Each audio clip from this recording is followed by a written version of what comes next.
calling to order the Town of Londonderry ZBA Board of Adjustment, March 18th, 2026.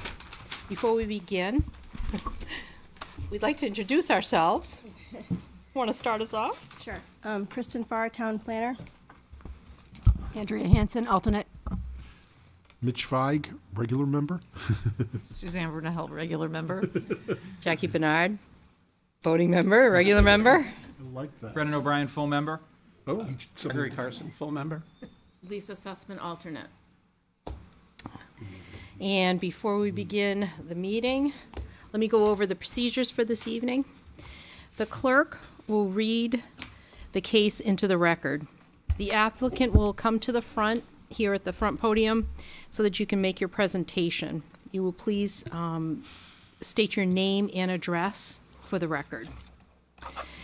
The board will address the applicant if we have any questions or comments, and those that are in favor of the request are given the opportunity to address the board. Those that are opposed or having questions regarding the request are also given the opportunity to address the board. The applicant is given the opportunity to rebut any opposition, and the opposition is also given the opportunity for rebuttal. The board addresses the applicant with any comments or additional questions, and if there are none, the public hearing portion for the night will be closed, at which time the board will enter into deliberation and vote on the request or continue the case to a future date. We wish to ask those that want to speak, please approach and use the podium, and please state your name and address for the record. All conversations, whether you are presenting or if you'd like to speak in favor or opposed, we ask that you direct all those questions to the board so that we can ensure one single line of communication. This way we don't have back and forth. We ask that you please at least put your phones on vibrate or turn them off for the meeting. You may stay for the deliberations, which you can also go to the town hall in the morning for the results. For this evening, minutes to approve. Do I have a motion for the minutes for February 18th, 2026? I will make a motion to approve the minutes for February 18th, 2026. Do I have a second? Seconded. All those in favor? Aye. Opposed? Do we have a report by the town council liaison this evening? All right, let the record show we do not. Do we have the regional impact determinations this evening? None this evening. Okay, thank you. Do I have a motion to accept the regional impact determinations? I'd like to make a motion to accept the regional impact determinations. Do I have a second? I'll second. Thank you. All those in favor? Aye. Aye. Opposed? Seconded? Yes, Mitch? Okay. Thank you. and we are all in favor. Now is the public hearing of the cases. Case number 121-2026-1, a request for a variance from LZO 4.2.1.3.c.1 to allow replacement of a front porch within the 40-foot front setback. The parcel is located at 40 Wilson Road in the AR1 zoning district, tax map 18, lot 28-15. Deborah A. Stewart, owner and applicant.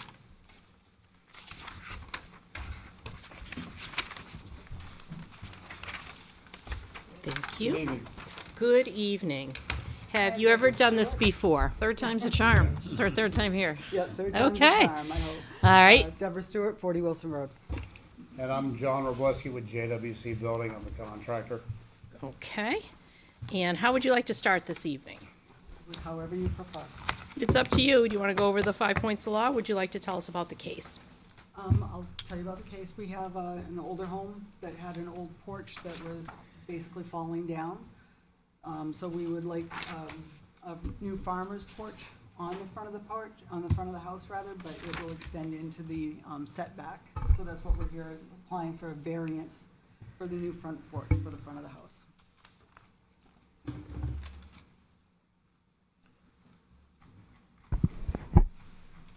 And do you have any pictures or anything for us this evening? Yep, Yes. we brought in everything I brought it over to the, Okay, I've got it now. okay. Thank you.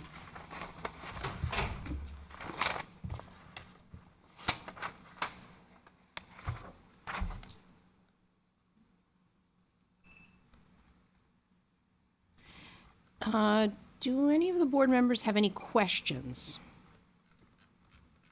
So am I reading this photograph right? It looks like the front of your house is within 37 feet of the lot line. Is that right? Yeah, I have a picture here. I don't know if you want me to bring it up to you, that I got from the town. So originally their porch that was grandfathered in, that was actually dangerous, that you literally could fall through the floor, was a covered porch that was on the house originally. So the town has, of course, everybody's familiar with setbacks, but, so I guess this blue line represents Yeah, that's not helpful. I was looking at the, that picture too. the actual, I know, I've never seen that on Google. Sorry. Okay. Go ahead. so that's the line that we're referencing. So they show the front of the house 37 feet. I guess I'm unclear what this setback is from the street, because typically you have sidelines that are 15 feet, rear is typically 30 feet. Right. So there's not really any, I couldn't get it from the town either. So again, to the street, to the actual edge of the concrete, back to the farmer's porch is actually 45.5 feet. So if you subtract what that blue line is, which nobody's seen, and that blue line varies. It, over here it's very shallow. It opens up right here. Over here it's into the asphalt. So there's really no determination or figures of what the setback would be, unlike a sideline that a town would have 15 foot from sidelines, 30 foot from rear, 40 foot from front. So that's a little confusing. But anyway, the old porch is on the tax map. The actual certified outline of the house is already there. So the only difference is this porch is just lengthening. It was a small 8, maybe 9 foot porch that extended off the house. The farmer's porch is actually set back, but it's just elongated. You can see right there. It might be easier if I just go up there and point it out. It's okay. You okay? Yeah. So this porch right here, this porch in question, is on the tax card, okay? So if you were to draw a dotted line, I'm sorry, I don't want to, and just actually set it back a little bit, and just, the porch comes across here and is a farmer's porch versus this little thing that came out. So all we're asking for is basically, this thing is literally separated from the house and falling off the house, is we're just extending this farmer's porch out and basically adding to these two sides if you were to see where this is originally. So in essence of the front of this coming to this line, whatever that line is, all we're asking for is to remove this and to add that farmer's porch, because the house was in need of a lot of repair and work. Last year, we built a garage here, put all new siding, and then we resided the house to make it match the garage, to make the house more modern. So all we're asking for is to get a variance. Again, we have, the town is saying 37 feet to there. I think, is it 40 feet that is needed to the road or to the line? It should say it in the Yeah, thing. it's 40 feet.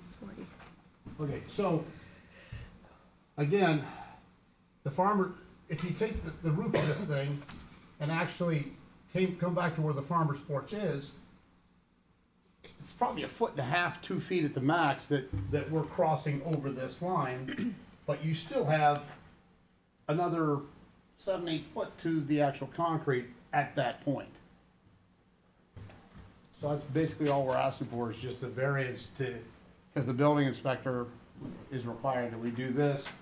And again, encroaching it 1.5 feet, 2 foot at the max. But what we are doing is we're getting rid of something that's dangerous now and putting on the actual farmer's porch to make the house look more modern. So I have a question for you. Sure. So, you want to put a front porch across the front now, instead of just the small piece that's originally there that's falling down? Correct. Okay. How big is that front porch? The front of the house is 24 feet. Okay, and it shows on the drawing 22 feet for the porch. Is that accurate?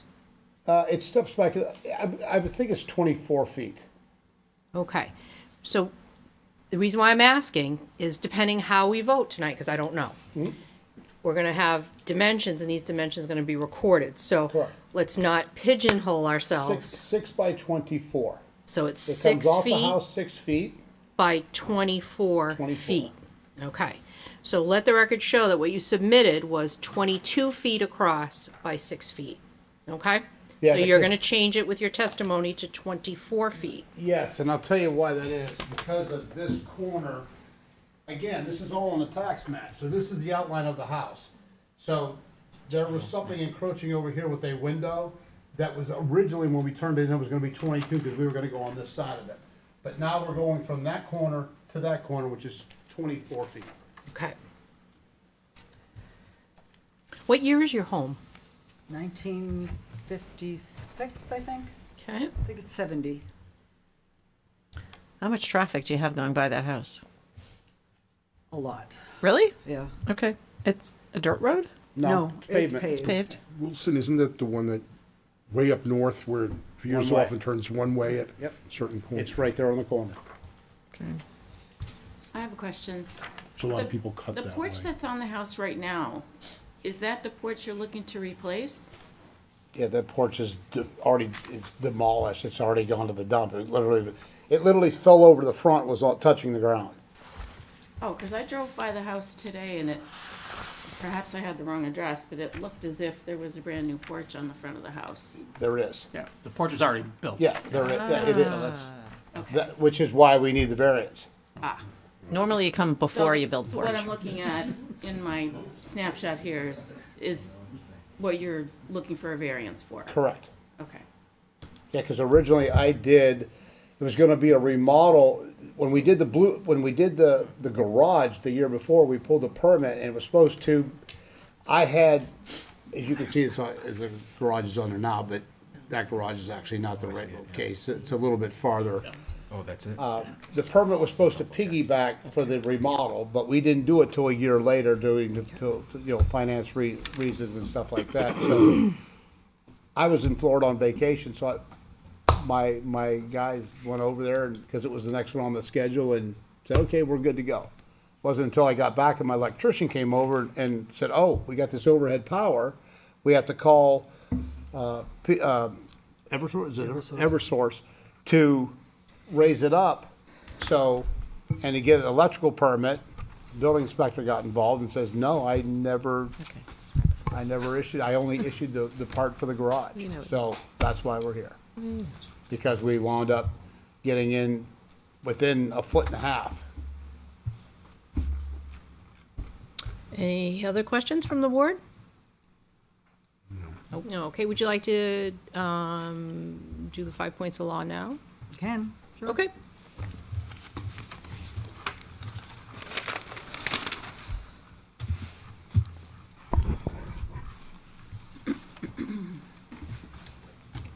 Okay, excuse me. A variance is requested from section 4.2, all those. So A, the 4.2.1.3.c.1 of the zoning ordinance for the following reasons. The front porch will encroach approximately 11 feet onto the front setback per the building inspector. So then for the supporting request, the variance will not be contrary to the public interest.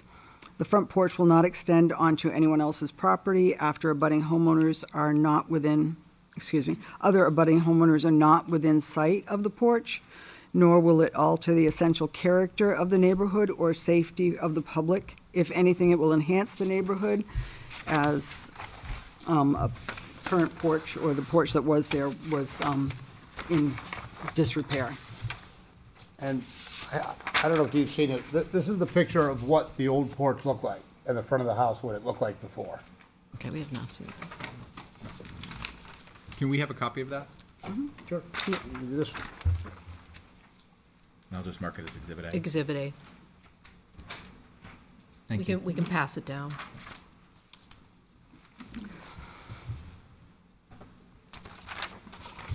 Do we have a picture of the new porch now? I didn't print it. I do have one on my phone. You do? Yeah. okay, we made it. Show them the difference now and how we've made it better. I don't know if I have my phone. Thank you.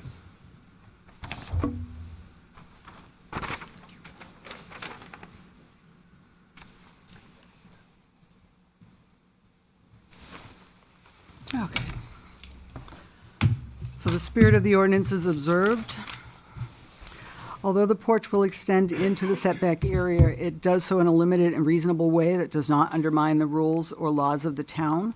The porch will be constructed by a professional and will be structurally safe and aesthetically pleasing. Substantial justice is done. Substantial justice is done because the granting of the variance allows the homeowner to improve property both in safety and curb appeal, as current porch is unsafe and in disrepair. The values of the surrounding properties are not diminished. The proposed porch will only increase the value of surrounding properties due to the improving of functionality and curb appeal of the current home. 5A, no fair and substantial relationship exists between the general public purposes of the ordinance provision and the specific application of the, of that provision to the property. Excuse me. The proposed porch does not threaten the purpose of the setback ordinance, including the spacing, spacing between structures and maintaining neighborhood consistency. The porch will not interfere with neighboring properties, nor will it reduce privacy or negatively impact the neighborhood. Building the porch will be beneficial to the neighborhood. The proposed use is a reasonable one. Tearing down existing porch and adding farmer's porch is reasonable and customary residential improvement to enhance both the use of the property and creating a more aesthetic look to the property and the neighborhood. And then for B, if the criteria in subparagraph A are not established, unnecessary hardship will be deemed to exist if and only if owing to special conditions of the property that distinguish it from other properties in the area. The property cannot be reasonably used in strict conformance with the ordinance, and a variance is therefore necessary to enable a reasonable use of it. Due to the location of the home, which was built in the 50s, the setback requirement would prevent the addition of the covered farmer's porch to replace current enclosed porch that is in disrepair. The hardship arises from the unique placement of the house, which limits improvement without a variance.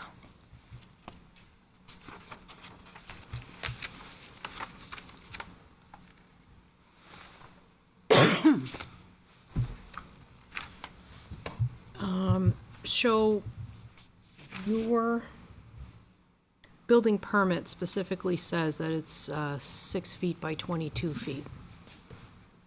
You do realize that, right? There's no building permit issued yet.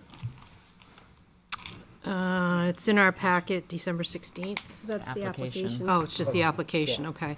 So, And again, we have that corner that we had an issue with the windows, and I already discussed that with him shortly after the last meeting about. but what I have to tell you is you will have, depending how we, Yeah. vote. Go down there, yeah, you will, you'll have to fix that. correct. Okay? Yep. All right. I just don't want you to get stuck here. Oh, trust me. Any other questions? Okay, I'm going to take it out to the public. Anyone that would like to speak in favor of the applicant at this time? Let the record show no one. Anyone in opposition that would like to speak? I was a little late. Which applicant is this? This is the first case for 40 Wilson Road. Okay. Anyone in opposition? Let the record show no one. I'm going to bring it back to the board one more time. Okay. I have no further questions. At this time, the hearing will be closed. Do we need to hash anything out for this? I don't think so. No. I think, Number 5 is the hardest. yeah, I think it gets there, but it's just in the wrong spot. It's in the wrong spot. Okay. All right. Yeah, I thought the same thing. Okay. But it's there. All right. So we'll deal with that. Let's go. Madam Chair, Yes. did you want any clarification on the setback in the front issue with the pavement, or did you want me to explain why that might be? Sure. Yeah, that'd be great. Well, the street layout is different than where the deed for the property is, so even though the driveway and things might go further out, the lot line is further in. Does that, how can I explain that better? We've seen it before. We Yeah, understand it's- what. It's just, so like, this is where the lot line is. Even though you have your driveway out here, your lot line is here. So that's why it's, the distance doesn't make sense as far as like from here to like the road. Sure, it's longer, but in reality, your property goes from there to there. Does that make sense? Yeah, it makes sense, but does it make sense that we don't know what that, we don't know what that figure is from that property line to the road? Does that make sense? So he wants to know if it's like to the middle line of the Oh. road? Is it to the edge of the road? Is The it? setback is from the edge, it would be from the edge of the property. What am I missing? Okay, so like if you take a tape measure off of the porch and you go out to the concrete, it's like a little over 45 feet. Yeah, like. here. So does your computer, do you know from the edge of that concrete back to that green line what that is? I can measure it. So I think what she might be telling you is your driveway's coming out, Yeah. where it shouldn't. She's trying to say that nicely. Well, no, I think It's not that it shouldn't, it's just that that's how, the Right. street layout can be, if the town wanted to expand the road, their street layout, their right-of-way goes, I don't know, 50 feet versus what they might have paved is only 30 feet currently. So if they had wanted to make Wilson Road bigger, So the green and the blue line, if you used the lot, if you use the markers, the metal markers for the lot, okay, that's what that green line or blue line represent from point to point, Yes. east to west, et cetera. not seeing a It blue doesn't matter what the distance is actually from the road, it matters from that green line or blue line, Right. depending on which one it is, that's where the setback starts. So the only way you find that is, either you go out and get a surveyor to do it, or if you are able to actually find all of the metal posts in the ground, you can measure from there. The fact that the road has been there forever, and it's, when they laid these things out in the 30s and 40s and 50s, they weren't very accurate with doing No, these secondary roads. I deal with it all the Yeah, time. So, And the town of Londonderry is the front setback from that green line back to the house? Yes. Supposed to be 40 feet? yes. it's from your property, or from the client's property line to the house. Yeah. Okay, so, and it's showing, what the town gave me, it shows from the house to that blue line that I have, shows 37 feet. Which means in the 50s, if the law didn't exist, they already built the house into that 40 feet anyway. And of course, the 37 feet doesn't take in consideration of the porch that's already existing on the house, or was existing on the house. So I guess to get the right, would you say 11 feet is what the building I inspector? think he said 11 feet, yeah. Well, that's what Right your on the- application says, the 11 feet. application. So keep in mind, it's pre-zoning. Yeah. Okay. All these, where your house sits is pre-zoning to regulation Right, I today. just went through this in Wyndham and So, on something okay. on Cobbett's Pond that was Yeah. unconforming, is what the word they used, Right. Non-conforming. non-conforming. Yep. So as soon as you change anything, then it brings you back, right?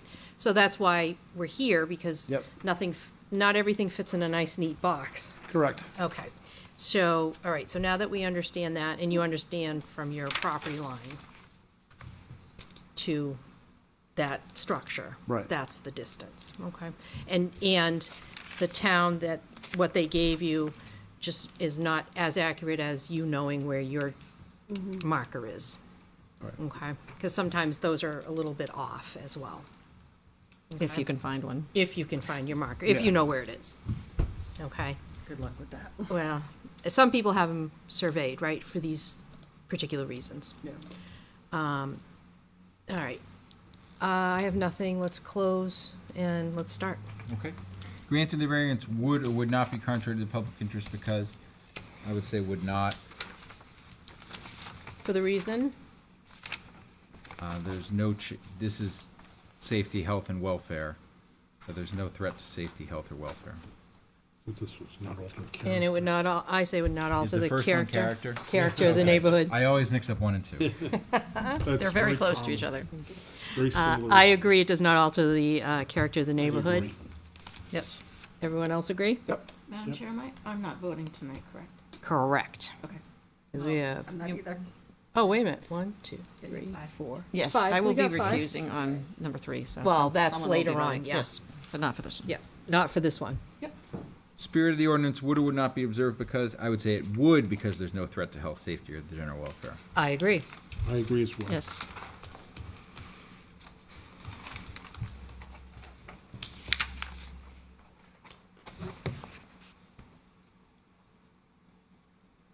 Granted the variance would or would not do substantial justice because, I think it would do substantial justice since the house was placed there pre-zoning and the porch that was taken down was already into the pathway, into the right-of-way, and just replacing it with something that's, a little more aesthetic and, if we denied it, we'd We'd have they'd to still take be it able to down. use the non-conforming use. So Right. It's a minor difference between them, so. I agree. So the applicant's loss would be greater than any gain to the public. I agree with that. I agree.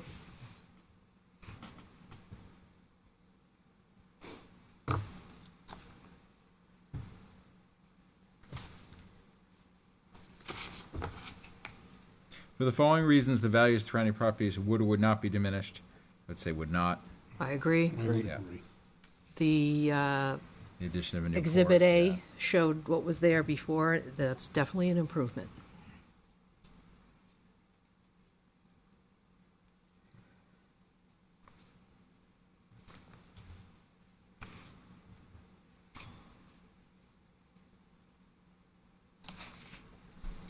Owing to special conditions to the property that distinguish it from other properties in the area, denial of the variance would result in unnecessary hardship because there is or is not a fair and substantial relationship between the general public purpose of the ordinance provision and the specific application of that provision to the property because I would say there is not. It's a pre-zoning property that actually sits within the setback to begin with. As do probably all the other houses I in that agree. neighborhood. I know. I agree. I agree. I agree. Okay.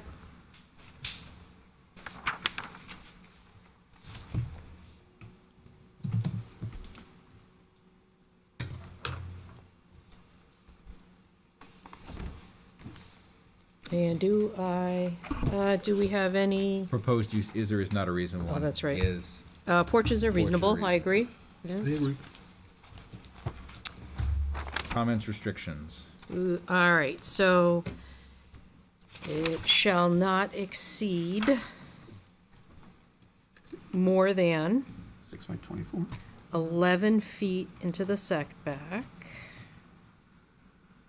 And then do you want to do 6 by 24 too? and 6 feet by 24 feet.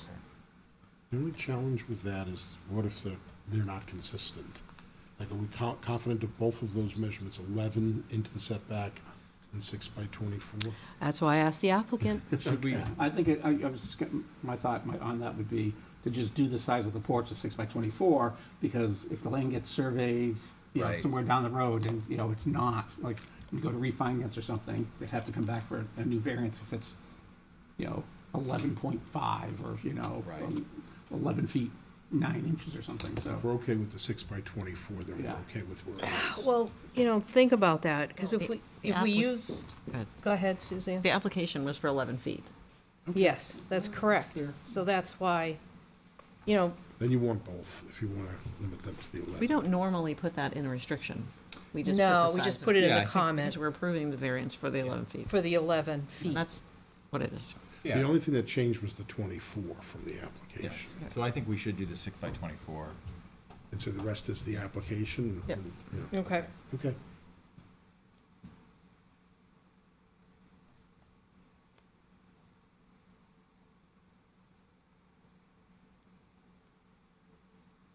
Okay? And do I have a motion? I'd like to make a motion in case number 121, 2026-1 to grant the request for variance from LZO 4.2.1.3.c.1 to allow replacement of a front porch within the 40-foot front setback with the condition that the porch shall not exceed 6 feet by 24 feet. Do I have a second? Second. Thank you, Greg. All those in favor? Aye. Opposed?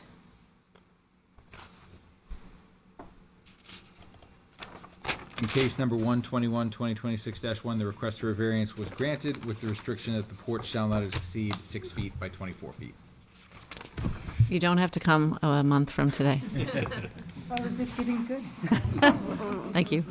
Third time's the charm. Third time's a charm. Thank Have a you good so much. evening. Thank you. Thank you. I got a quick question for the zoning board. That boundary line, that green line, Okay, blue line, we're not taking that. is, if the town needs not for me. that property, is that permissible that they take it? You'd have to go, we can't answer that. You'd have to go to building. You'd have to go to the building department. So anything within that line from the main road Shut him to down. that We don't, green line? we can't comment on any of that. We just have to only concentrate on the cases that are before us. Okay? I'm sorry. No, that's good. Nope, you're gonna do what you do, know what you know. Thank Very you. nice. Ready for the second case? Case number 318, 2026-1, a request for a special exception from LZO 4.1.2 use table to allow construction of a single-family home in the Commercial 3 zoning district. The parcel is located at 22 Buttrick Road in the Commercial 3 zoning district, tax map 6, lot 75-8, Ann D. Peterson Revocable Trust owner and Brian Daniels applicant.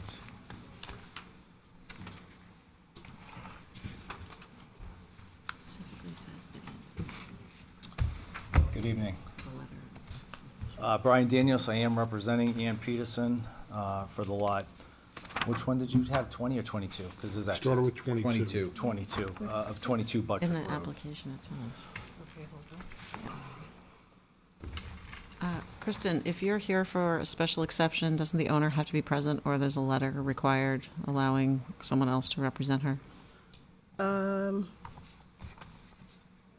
would think so. I don't think that's ever been asked yet, but I understand he's listed. Let me see if I have.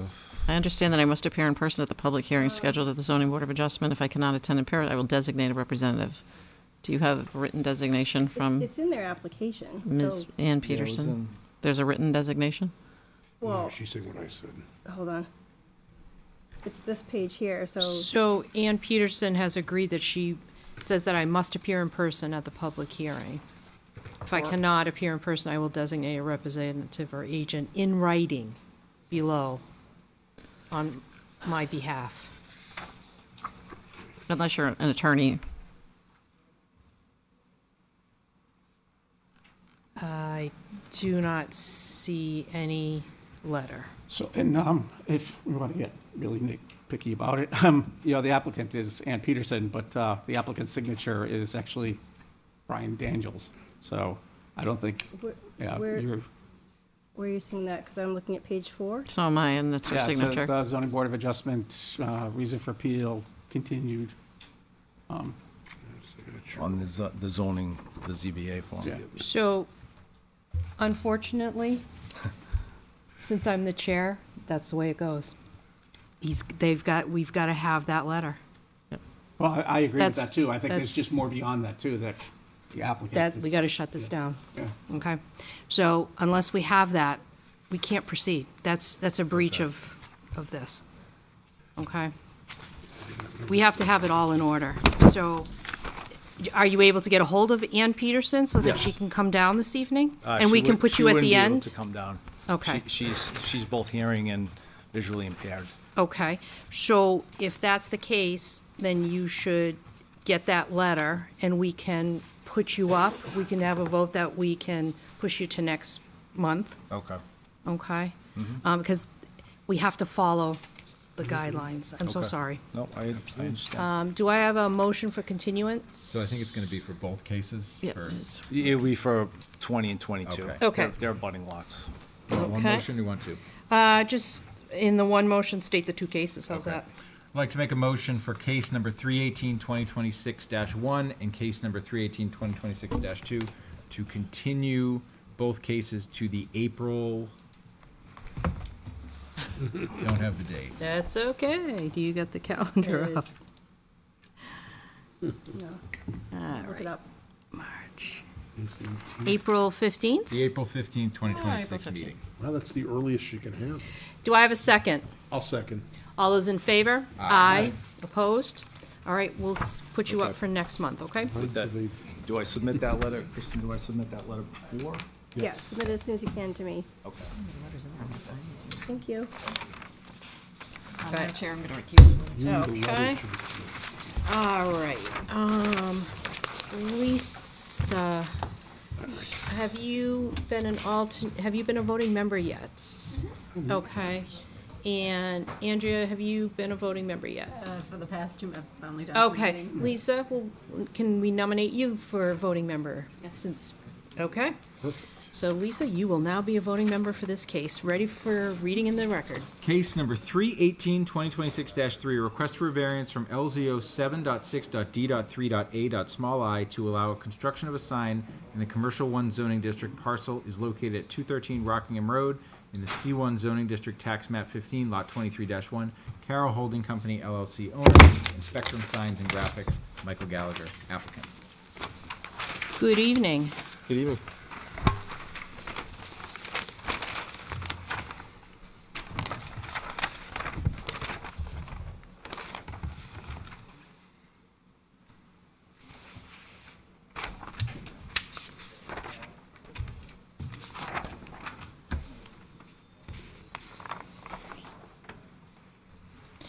All right, would you like to state your name and address for the record? My name is Michael Gallagher for Spectrum Signs at 9780 Road, Manchester, New Hampshire. And what are you here to present this evening? I'm here to present a new sign for the 213 Rockingham Road location and relief for section 7.6.d.3.a. Excuse me, Madam Chairman. Yes. I'm gonna have to recuse myself, Okay, just because of the applicant's name, so. you got it. Okay, so let the Both record cases. show we have another, oh, for both, okay. Yeah, for the ones that are done by Spectrum. Okay, very good. So that'll be this one and Which is the 3/18/2026-04, right? The next one after that No, I for don't think so. 295 Rockingham Road? That's a different one, I believe. I only have one case. Spectrum only has one case tonight. Okay, so you'll recuse yourself for this one? For that one, yeah. Okay, so you'll need to leave the chair. Thank you very much. You are now a voting member. Okay. All right, would you like to tell us about the sign, or do you want to go into the 5 points of law? I'll just go quickly into the 5 points. Okay, A variance is requested from section 7.6.d.3.a of the zoning ordinance for the following reasons. The client would face undue hardship in needing to relocate the sign and sign structure. The lot has limited space for a sign to be legible from the road and at the average rate of travel on the road. The sign dimensions are smaller than the existing. There is no structural change and is a continuation of the existing condition. The variance will not be in contrary to public interest because the request involves only the replacement of an existing sign panel on a pre-existing structure. There are no proposed changes to the sign's location, height, size, illumination, or overall footprint. The existing sign has functioned at its current location without any adverse impact to traffic safety, neighboring parties, or the character of the area. The proposed panel replacement will not increase the degree of nonconformity and will not alter the site in any way that would negatively affect the public. The spirit of the ordinance is observed because the request does not alter the location, size, height, or intensity of the existing sign structure. The proposed work is limited to replacing the sign panel only. The purpose of the setback requirement is to ensure public safety, maintain visibility, preserve neighborhood character, and prevent visual clutter. Granting this variance will not undermine the intent of the ordinance, as the request does not expand the nonconformity or create any new impact.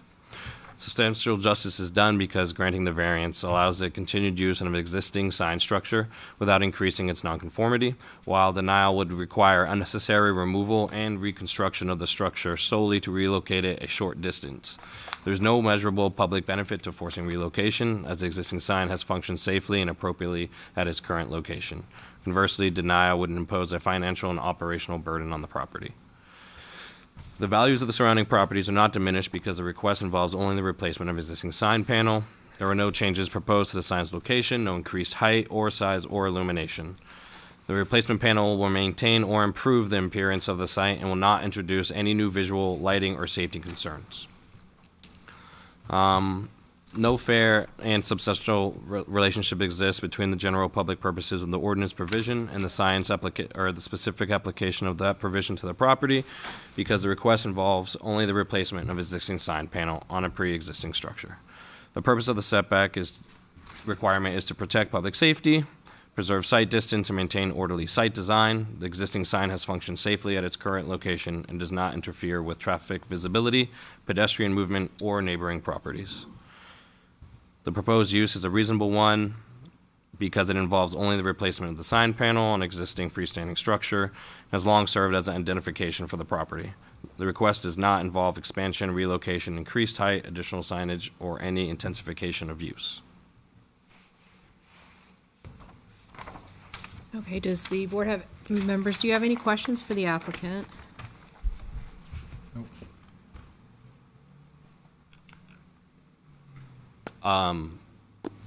Do you want to note that is not the location of the current sign? That's outdated. Okay. That's what I was just gonna ask. So if you were to pivot, where the landscaping is that abuts the house, it's basically there. Slightly to the right a bit. Perfect.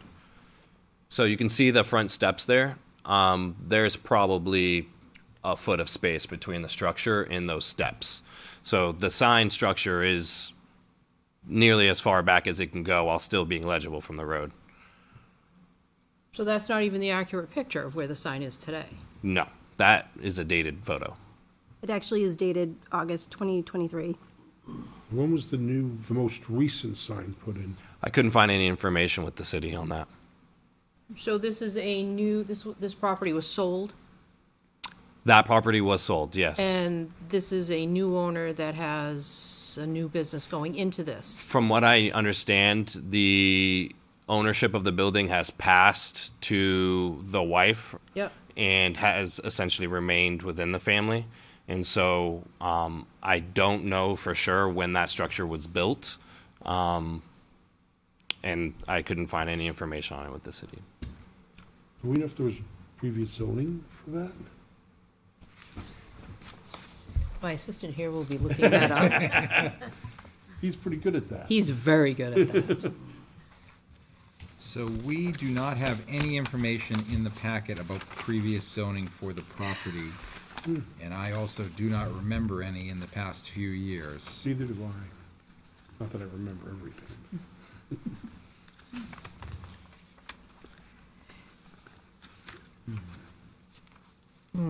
Okay. Mystery. So,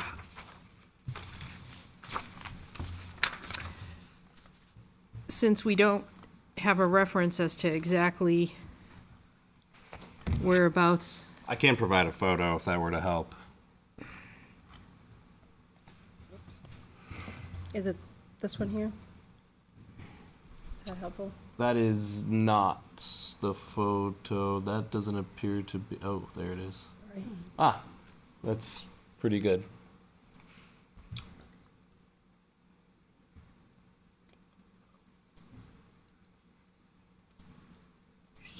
so we would have to, because in your packet, I don't see the I see the dimensions for the sign, but I don't see how many feet, you know, where it's actually placed for dimensions. With the GIS system, it's not visible behind you at the moment. But we should be able to basically from the lot to that edge of the structure of the building.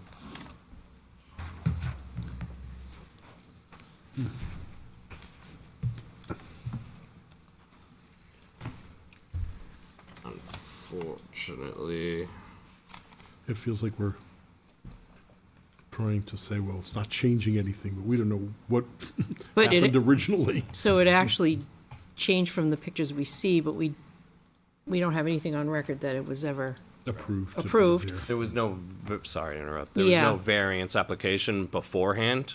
So, from what I understand, this was a structure that was grandfathered in. And right, can't tell, yeah. is, Do you know what's the age of the home?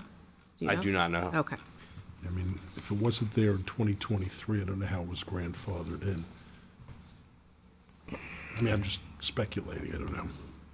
Unless there were I two do have a photo of the structure in case that helps. So, I think we would have to have how many feet from the front setback that sign's gonna be?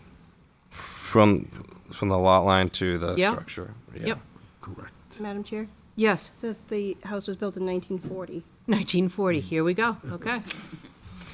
This is gonna be one of those nights. Yeah, it's gonna be. Okay, It might have documentation here for. that would be the great, setback. because we gotta clean it up before we vote. We have to make sure we Understood. know exactly where it is and what we're approving.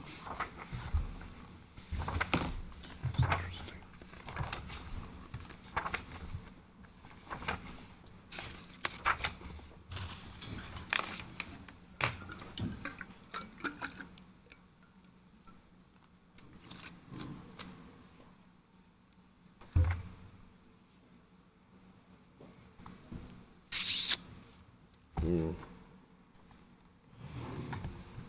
showing 24 feet, but that seems inaccurate. Yeah. Chicken scratch. I used to be a doctor in my past life.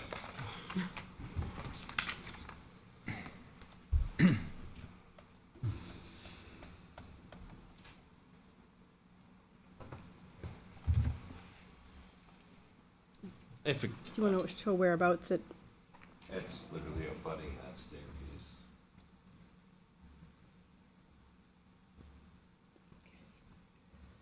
that's, Yeah, that does not seem. Not far. Maybe it was a 1 and not a 4.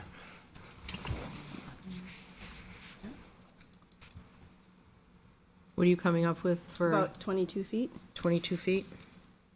Could be. And I'm sorry, what is that measurement from the road to the sign? And setback to the sun. Lot line, From the lot on. line to the sign? yep. Let me clear this. I thought it was closer than that, but I didn't measure it.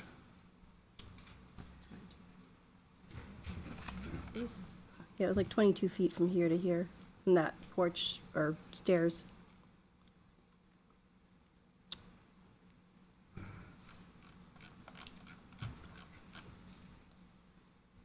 So basically, the front of the house is in the setback, 40-foot setback by today's standards. Right. Okay, all right. Any questions for the applicant? The actual sign itself, including the hardware, any board or anything, is exactly what's stated on the picture, or is that just the picture because the sign is a little bit larger? The sign itself is 94 by 40. The posts would be on the outside of that, but the sign area itself is 94 by 40. Inches, Correct. yeah.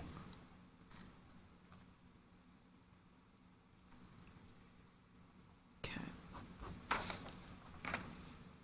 Any questions? from the board members? I'm sorry, I have a quick question. Yes, ma'am.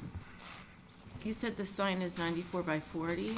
The sign panel is 94 inches by 40 inches. Okay, and then the part underneath Mr. C's is 8.5 by 90, I can't read if that's 96 or 98.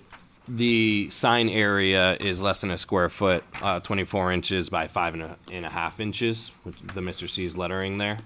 That black band is decorative for the structure of the sign. Okay. So we'd have to add the 40 inches plus the 8.12. I'm sorry, the 812. It's 24 inches by 5.5 inches. So in total with the sign panel and the lettering below, we're at Yeah. 26 square feet. And that would be a reduction from its current size. Okay. Any other questions? I'm going to bring it out to the public. Anyone that would like to speak in favor of the applicant? Let the record show no one. Anyone in opposition of the applicant? Okay, let the record show nobody. Any more questions from the board? Okay, let's close this portion of the public hearing and do we need to discuss anything or can we go into the 5 points? So are we comfortable now that, so that the sign will be nearer than 15 feet, right, to the property line? Do we know how far it is from the I mean, I think that was the question, did we figure that out? It's 18 feet into the setback. But when I look at the variance request, it's for the variance, for the zoning ordinance, it says, no freestanding sign or any part thereof shall be located nearer than 15 feet to a property line. Unless it's changed, I'm looking at an old version, but I think that's probably, This current, this one's the 2025. what does yours say? Same thing? Yeah, it's the same thing. So that's what we're looking at in the variance request 7.6.d.3.a.1. So what it's saying to me is it is nearer than 15 feet to a property line. Do we know how much nearer? I mean, if you look at the page 5 of the PDF, it's the overhead shot that has the sign circled. It looks way closer to the property line than 15 feet. We may need to get a more accurate measurement before I hate to do that, but if that's what we're voting on, we should know how Yeah, close to the property line it is. yeah. And in looking at the GIS, which obviously is not exact down to the millimeter. You So- don't need it down to the middle. Right. Well, just, So this is the problem. If we don't have these dimensions and we vote, either we Pick a number. approve it or we don't, either which way, if it was approved and we write something down under conditions, you'd be forced to move or come back, but you can't have two bites of that apple. You have to come once for that variance. You can't come back with anything else. So unless you know for sure, you might want to get some measurements and be absolutely sure so that when we vote, it doesn't cause undue hardship to you. understood. We can hear you April 15th, Okay. if you would like to wait till you get exact measurements for exactly how far it's going to be into the setback and how big the sign is overall. We know the overall size. My question, I suppose, would be if I come back and it's 21 feet, if it's 15 feet, the structure exists and So we cannot tell you Yeah. anything because we don't know. yeah, understood. You could give me a whole bunch of what ifs. Right. Unfortunate, but It is up to you if you would like to continue, but you cannot come back and ask for this again. Yeah, I understand. So this is the opportunity to have some exact measurements that we could write down. So I have a better understanding with the exact measurements, if I were to come back and ask for a continuance, with How exact. far does it go into the setback? It says how many feet from the property line. Property line, yeah. And you, in I the mean, front I setback. assume he could talk to Nick about it. I would, if I were the homeowner, I'm just telling you, I would know where my property line is so that we don't have this problem.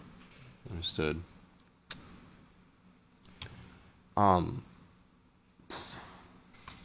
Feel the Jeopardy music playing in the background right now.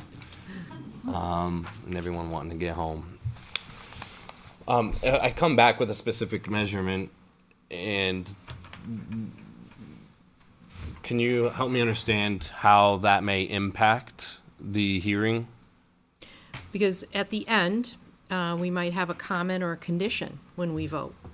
And that condition could make you move the sign if we give the wrong measurements. Understood. Okay. And then that would put you in that predicament.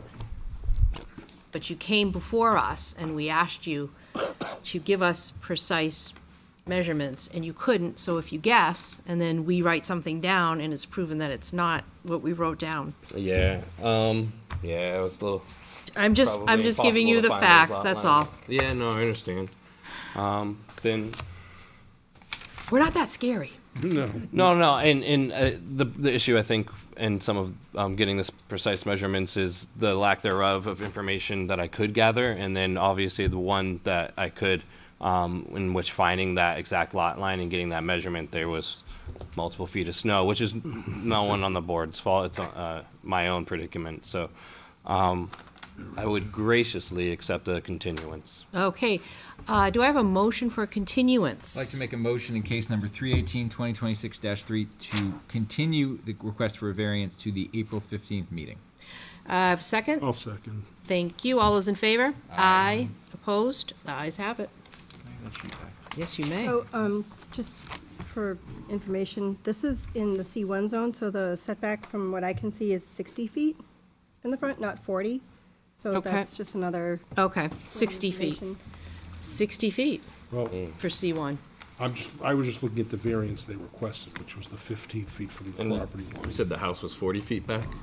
It's about 22. 22 feet back. And the sign needs to be 60? Is that what I Yeah, understand? everything should be Understand what we're 60, talking but about. that's, He Because of made a C1. specific Right, request. yeah. Madam Chair? Thank you for your Yes. time. 2 minutes. Yes, let's have a 2-minute break. So we've got, I should probably avail myself of 2 minutes. That's right, C1.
This one looks so different than all the rest. This front page.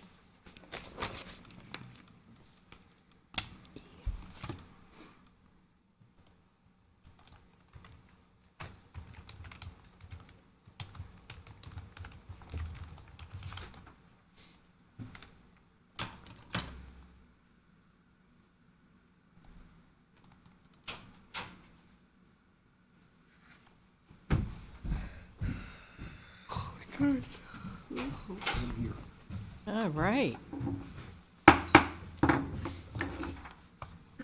Ready for the next case? Ready for the next case?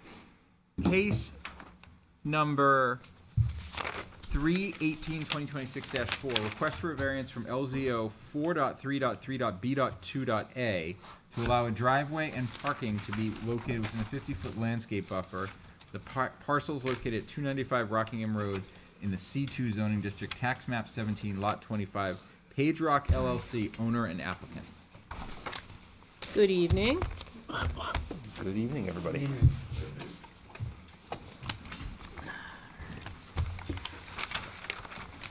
Thank you.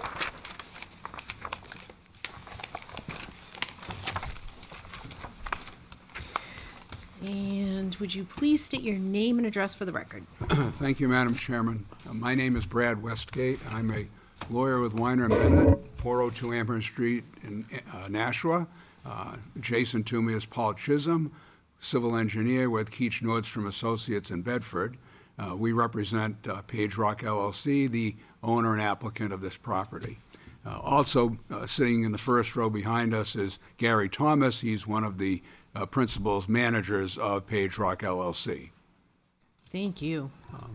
And how would you like to begin this evening? So, Madam Chairman, if I may, just to put before the board how you may want to proceed, there are two different properties and two different variance applications that we submitted, and they're kind of in two pairs.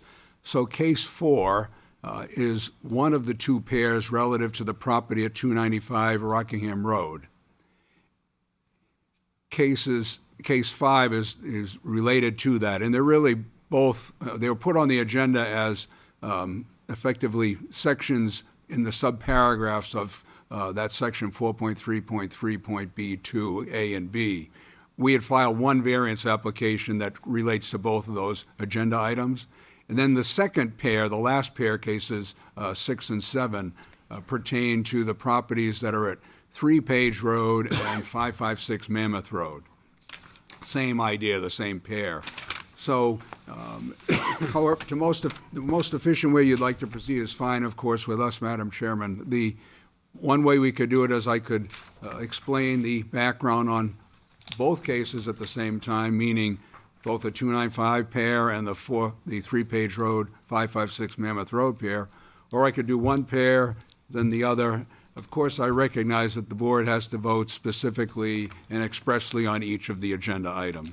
And just so that we don't confuse the board, we'll stick with just the 295 description. We'll go over that and we'll document as it pertains to case number 3/18/2026-04 and 05. Okay, so we'll Right, take. that way we don't we have to redundantly document it, but we can do the same information for both. I Okay. understand. No, thank you. That makes sense. I agree. So, so I will address both cases 4 and 5 effectively at the same time. They pertain both, of course, to 295 Rockingham Road. So a few pictures really help in this case, I think, Madam Chairman. First, it may make sense just to take a look at the GIS map that gives us a sense of zoning and also the location of the properties, and we put the zoning filter on that. Thank you, Paul. So the 295 Rockingham Road property is a lot, the one that's, Paul, right, the lot in blue that you see. It's almost 8 acres, about 7.9 acres, vacant land. It's in the C2 district. As you can see, it's adjacent to properties that are in the industrial district. And I'm very bad at colors. I guess I'll say purple. I'm not trying to kid you. I am very bad at colors. The lighter purple kitty corner is the industrial districts, if you folks know better than I. Commercial districts across Route 28 as well, as you can see in the orange. And below that, below Page Road, is the AR1 Agricultural Residential District. The district line along Page Road, which is somewhat worth noting, runs through the middle of Page Road, and that is, it splits Page Road. So Page Road itself is in two different districts. It's in the C1 district to the north and the AR1 to the south. So that's the property we're first looking at. Well, I won't get into the other properties, but just so you know, the lots 235 and 236 to the left of what we're looking at are the companion lots that go to the other case, which we'll be discussing after this case. So Page Rock LLC owns everything. Yes, that little tiny lot is 556 Mammoth Road, and the bigger one that Paul just had in blue is the 3 Page Road property. So what Page Rock LLC proposes to do is they would like to build a 12-unit townhouse condominium made up of 2 buildings, a 5-unit building and a 7-unit building, on the 295 7.9 acre parcel that's known as 295 Rockingham Road. These would be served by water and sewer, of course, typical public utilities. The reason we're here before you is because of the odd circumstance where the zoning provision that requires a buffer for buildings or parking areas or driveways located within 200 feet of a residential district require a 50-foot buffer. A 50-foot buffer is not problematic in the typical case, but it is here because of the way the zone lines are laid out. So to the right, as you're looking now at our plan, and this is our concept, or a little better than concept plan, if you will, for this project, the AR district is to the far right of that plan. It's sort of where the North Arrow area is. As you can see, it splits Page Road, and we're in the C2 district. So no matter how we would enter this property from Page Road, we will be within, we'll have a driveway within 200 feet of the AR district.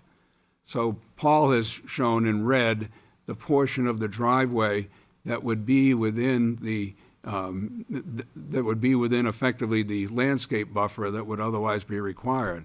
So I suppose when I communicated with Mr. Codner and asked if what variances we needed, he dutifully came back with this conclusion, because as you strictly read the ordinance, yes, we are putting a driveway within that 50-foot buffer area, that is the red. But there's no other way to get into the property unless you go through the buffer, because otherwise the entire property would have a 50-foot buffer parallel with Page Road, because again, we're within 200 feet of the AR district, and we'd have no way into the property, literally. And Sure. I think, and I was, frankly, I've been giving thought, what would the logical intent of the regulation mean? And I think it would be, I don't want to sidetrack us too much and go off on a tangent, I promise I won't. But I think the typical case is when you're not accessing your property within this proximity of a zone line, but you go in your own zone, if you will, but to the left of you and the right of you is a residential property. And there you would want to be buffering because you're to the side of your residential property is to the side of your commercial property. But here we're going straight in, so the ordinance kind of doesn't work when you're in a situation where your property that you're trying to develop is proximate to zone lines that are right on the street, because you just can't get literally into the property. So that's, I guess, the core fundamental logic that kind of goes with the need for this variance. The other piece of it is the purpose of this regulation. And it's, if you take a look at 4.3.3B2, and I'll paraphrase a little bit, but it basically, it says that when a proposed building, parking lot, or driveway is less than 200 feet from a residential zoning district, a buffer zone in accordance with the following is required, and then A, which is our first case, must be a minimum of 50 feet wide, that is the buffer zone, and B, it shall be planted and permanently maintained to diminish the deleterious effect of commercial activity in accordance with the site plan regulations specifications. So, the purpose of this regulation is to guard against deleterious impact of commercial uses adjacent to residential uses. So you want to buffer these elements of a commercial use from the nearby residential uses. But here we don't even have a commercial use. We're proposing a residential use. So even if we didn't have the logical dilemma with the layout of the zone lines, we still don't even impact the purpose of this regulation, which again is to protect existing residential uses from incoming commercial uses. Here we're an incoming residential use itself. So that's, I think, the core background of what's in front of us.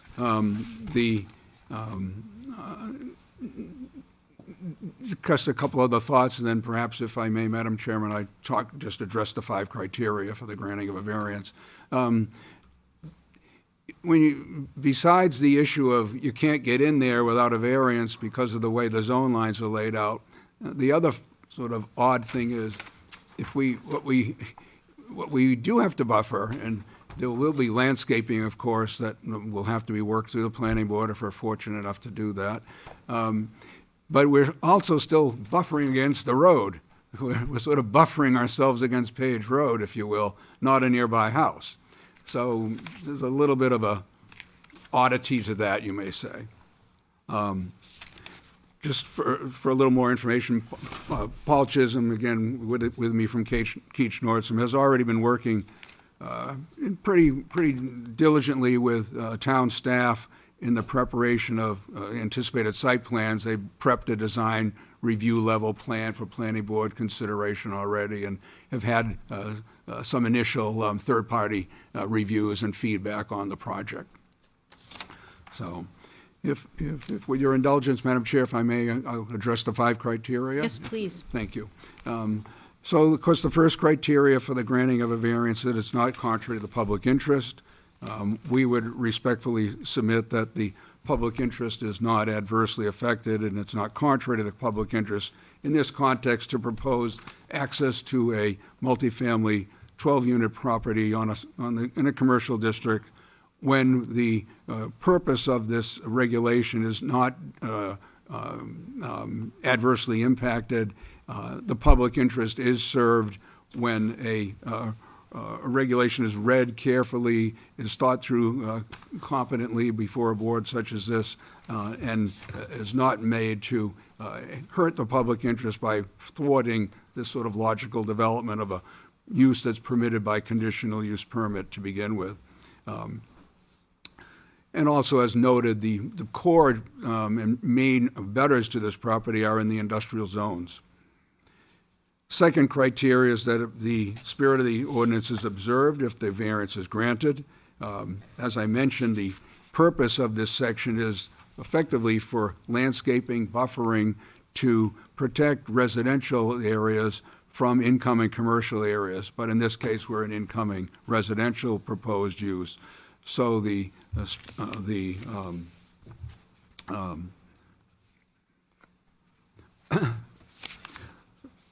So the spirit of the ordinance, we can derive from that purpose being to protect residential uses from commercial, but we don't have a commercial use to begin with, so we're not violative of the spirit because the spirit of the ordinance has a different goal, residential protection for commercial use.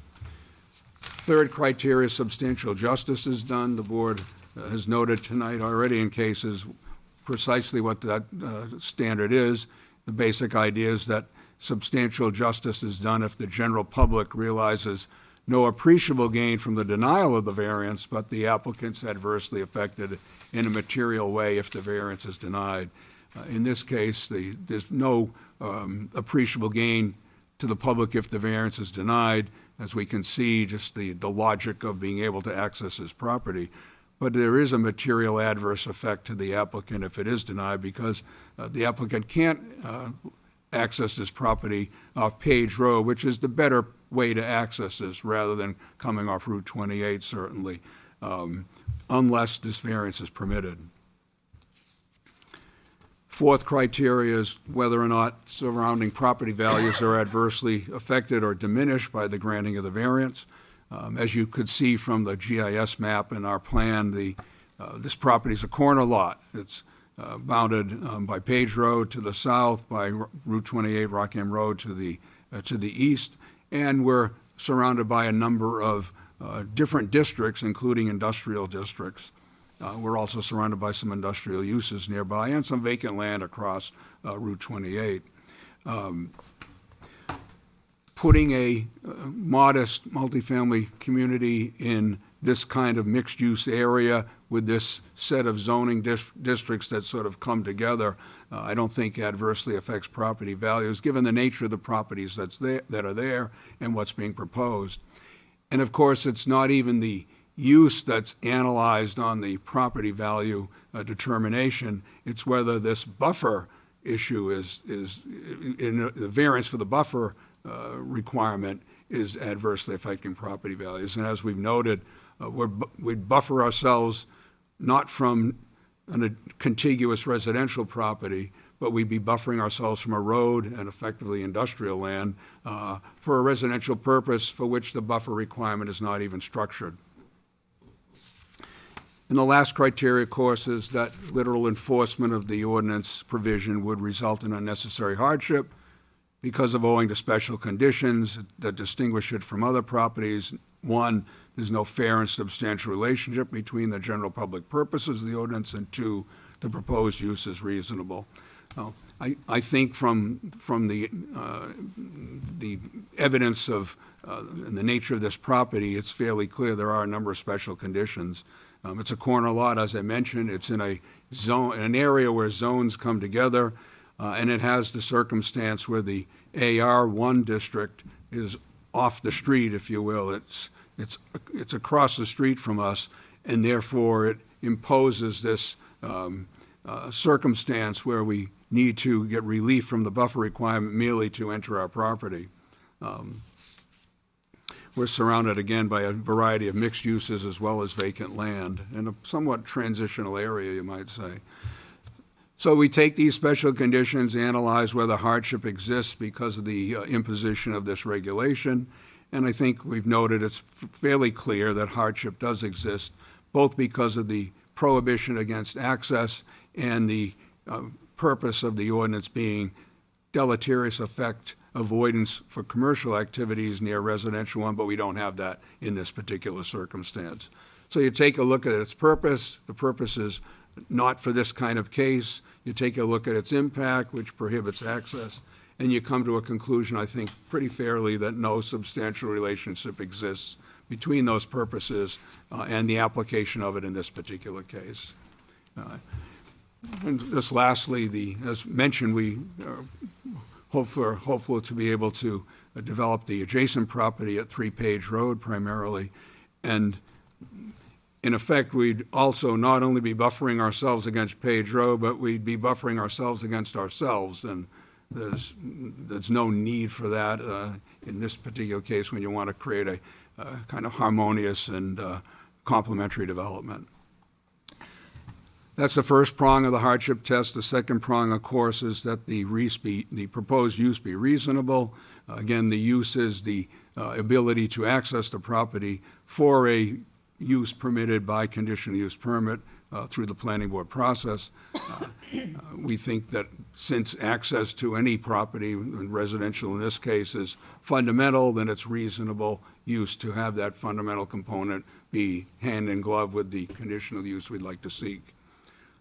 So we think that there's a fairly compelling analysis to be made. Madam Chairman, we appreciate your time. Happy to answer questions, of course. Any questions from the board? Okay, so in the red boxed area, Yep. there's going to be the driveway, but you also say and parking. So there's gonna be parking spaces within that? No, the parking is outside of the red, so if we take a look at it. Okay, because the way it's listed here. Yes, and. It's and it- saying and parking, so I Yeah. wanted to clarify that. Yeah, thank you, and that's a point well taken. There is parking in our next case, but not in Okay, this but case. not here. Correct. Okay. Let the record show that this is only to allow the driveway. Not parking. Is that a typo possibly?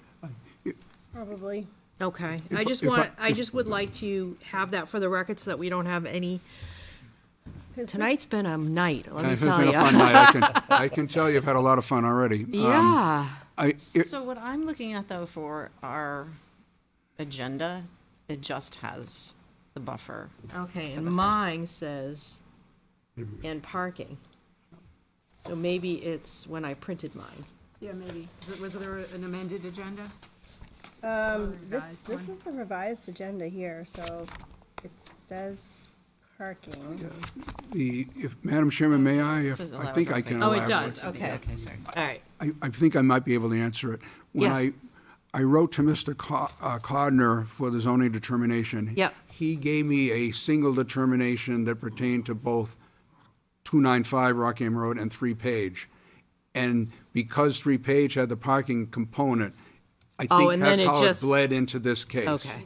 Yeah. All right. So we'll let the record show that this is for the 50-foot landscape buffer. To allow a driveway, excuse me, to allow the driveway. So it's not parking. Correct. All right. Got that clarified. Yeah. Okay. Correct. Any other questions? Okay, let me take it out to the public. Anyone that would like to speak in favor of the applicant at this time? Please come forward, let the record show no one is approaching. Anyone in opposition that would like to speak this evening? Let the record show no one is in opposition. Oh, okay, well, you gotta come up. Come on up.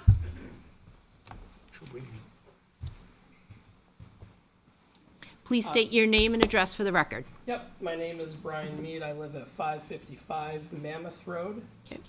So a little south a little more, right, no, yep, that one right there. So my comments will pertain to the next agenda item as well. But you'll have to come back up and state it for the next one. More than Okay. happy to restate. Okay, my so comments on what do you that. have for this one? So for this one, we have had a lot of building going on in the neighborhood and increased traffic, blasting, other impacts to vehicle traffic flow through there, disturbance of quality of life. And we, on that corner, will be directly impacted by having that buffer granted, or the variance for that buffer, and that building permitted. Okay.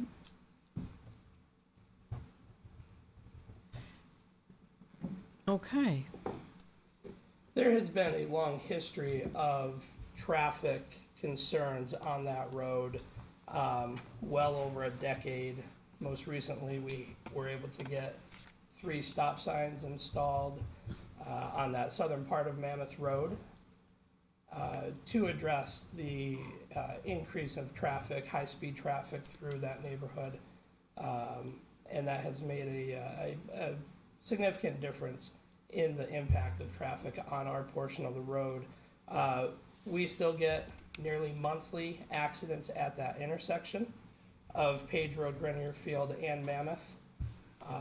And I feel this would contribute to a greater increase of traffic accidents on that corner, on that intersection. Okay. Anything else? Nope. Okay. Hi, my name is Renee Kelly. I live at 552 Mammoth, which is right on the corner there. And I would say that Figure out which one. it's right there, right across the street from Brian's. Okay. Nope. Nope, No? yeah, That one, okay. yeah. So we do, I don't know if we technically abut, but we do, and I heard a lot of talk about the concern and the impact of, that it wouldn't impact the northern part of that, but it will definitely affect and impact the residential part of which we are. So our side yard is facing the Page Road. And our concern, along with Brian's with the traffic and anything else that he said, is our privacy, as the side of our yard and the back of our house is facing what the proposed buildings that they are talking about. So with the driveway, what they're here for that driveway, is that's not on the back side of your property? It's on the side. It's on the side? Yep. So that driveway is gonna impact the side of your property? Because you're on She's on. Mammoth. We are on the corner. You're on Mammoth, yeah. Corner of Mammoth and Page. Okay. So we're concerned for privacy as far as the building structures and the traffic impact, When we get to it, when we talk. environmental impact, all of that.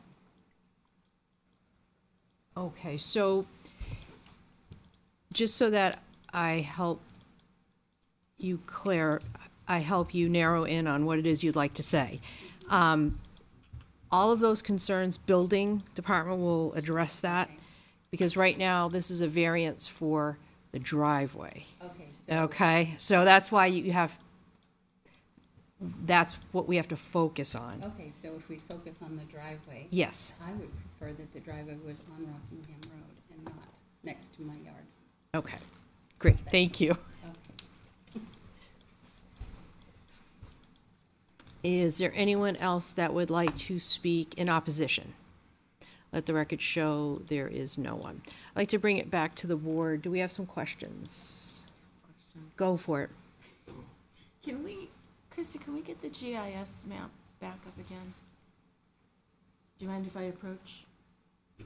Point all you want. Don't So- touch it too much. The first application has to do with this parcel? Yes? No, Further. the blue. Actually. Yeah, there you go. See the blue? Okay. So the driveway is gonna be roughly here? Correct. Okay. And then the second application is for, I thought it was on Mammoth Road. Well, that's gonna be Oh, different. Rockingham. Yeah, that's Oh, gonna be okay, different. Okay. So the first driveway is gonna be here, and we won't talk about the second one. I'm a visual person. So that driveway is gonna be roughly here. Correct. Okay, thank you. Sounds good. Keep up the Any other questions? I have no. Okay.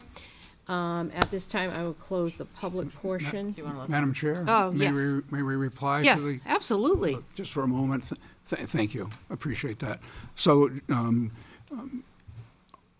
relative to the driveway location, as just pointed out by the board, it's quite a distance off Page Road from both of the abutters who spoke as to the 295 Rockingham Road site. It's not across from either of those properties. And just also the coming off Rockingham Road, Route 28, is certainly not as desirous a way to do this from a number of perspectives. Traffic-wise, there's also wetlands over in that area as well. The Page Road location is the logical way to go. The ultimate driveway location and analysis, from the traffic perspective, planning board type of analysis will be done, of course, and concerns relative to that design would be made there. Again, our focus merely is the impact of the buffer and how its purpose is to guard against commercial activities, and also the odd circumstance where without this variance, we merely could not enter from Page Road in one way or another. Thank you, Madam Chairman. So would you, if I may, You're welcome. quite a distance, what are we talking about, if you had to ballpark it? Paul, if you maybe could measure, Because we can't read the distance on our yeah, picture. How far in is that?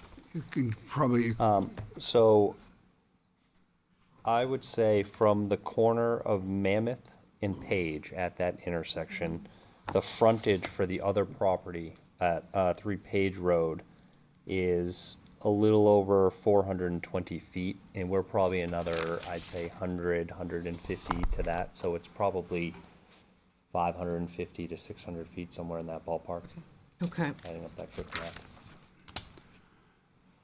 Okay, That look thank right? you. What I have measured there from our corner lot to like middle of Yeah, where? yes. okay, Yep. yeah, exactly. 650 feet. Yep, thank you. Yep, that's what we came up with. Okay. Thank you. All right, no other questions before we close? Okay, Thank you. portion of the meeting is closed. We'll go into deliberations. Do we have to hash anything out? I'm good. I'm good. I'm good. Good? Okay, let's do it. Granting the variance would or would not be contrary to the public interest because, Excuse me, is this for case number? This is only 4? for case number 3/18/2026-04. Okay, correct. thank you.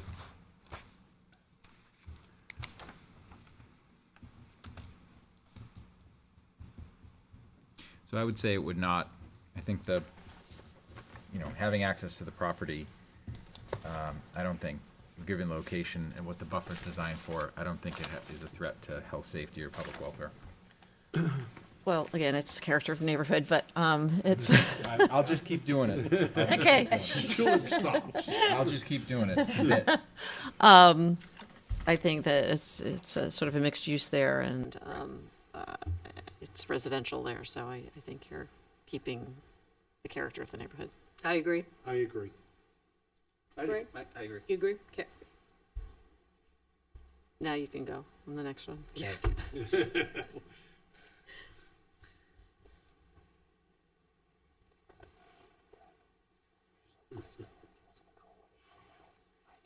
They are very close to each other. They are. It's very hard. Some people lump them together. Probably correct. I understand.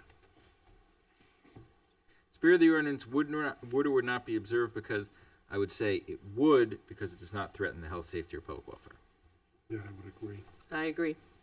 I agree. Oh, thank you. I think it goes beyond that too, just that it's, you're not having traffic entering and exiting on Mammoth Road within Right. That would be a safety. 400 feet of, That would be a 500 feet safety. of another intersection. Granted the variance would or would not do substantial justice because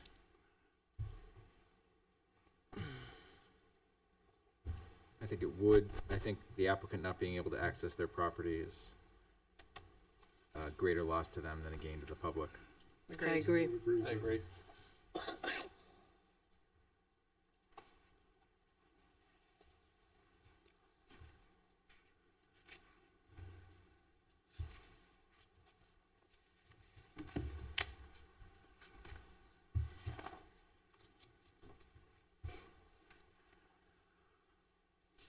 For the following reasons, the values of surrounding properties would or would not be diminished.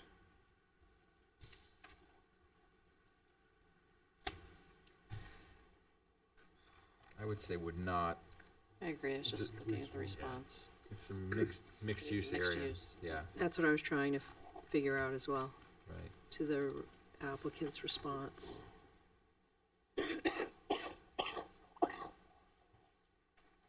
Yeah, it's surrounded by multiple zoning districts, so Right. I agree. I agree as well. Yep, I agree.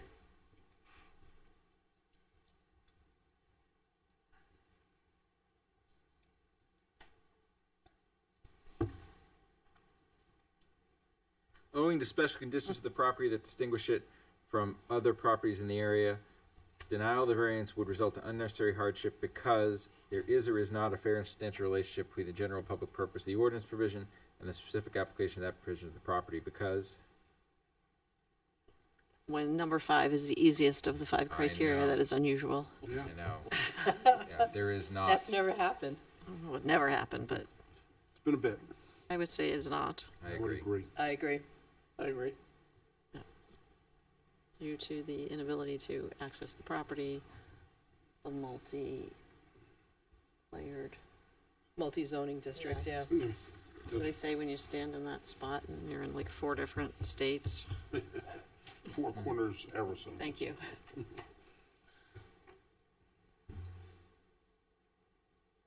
And the fact that the buffer is meant to protect residential from industrial when we have residential as our use.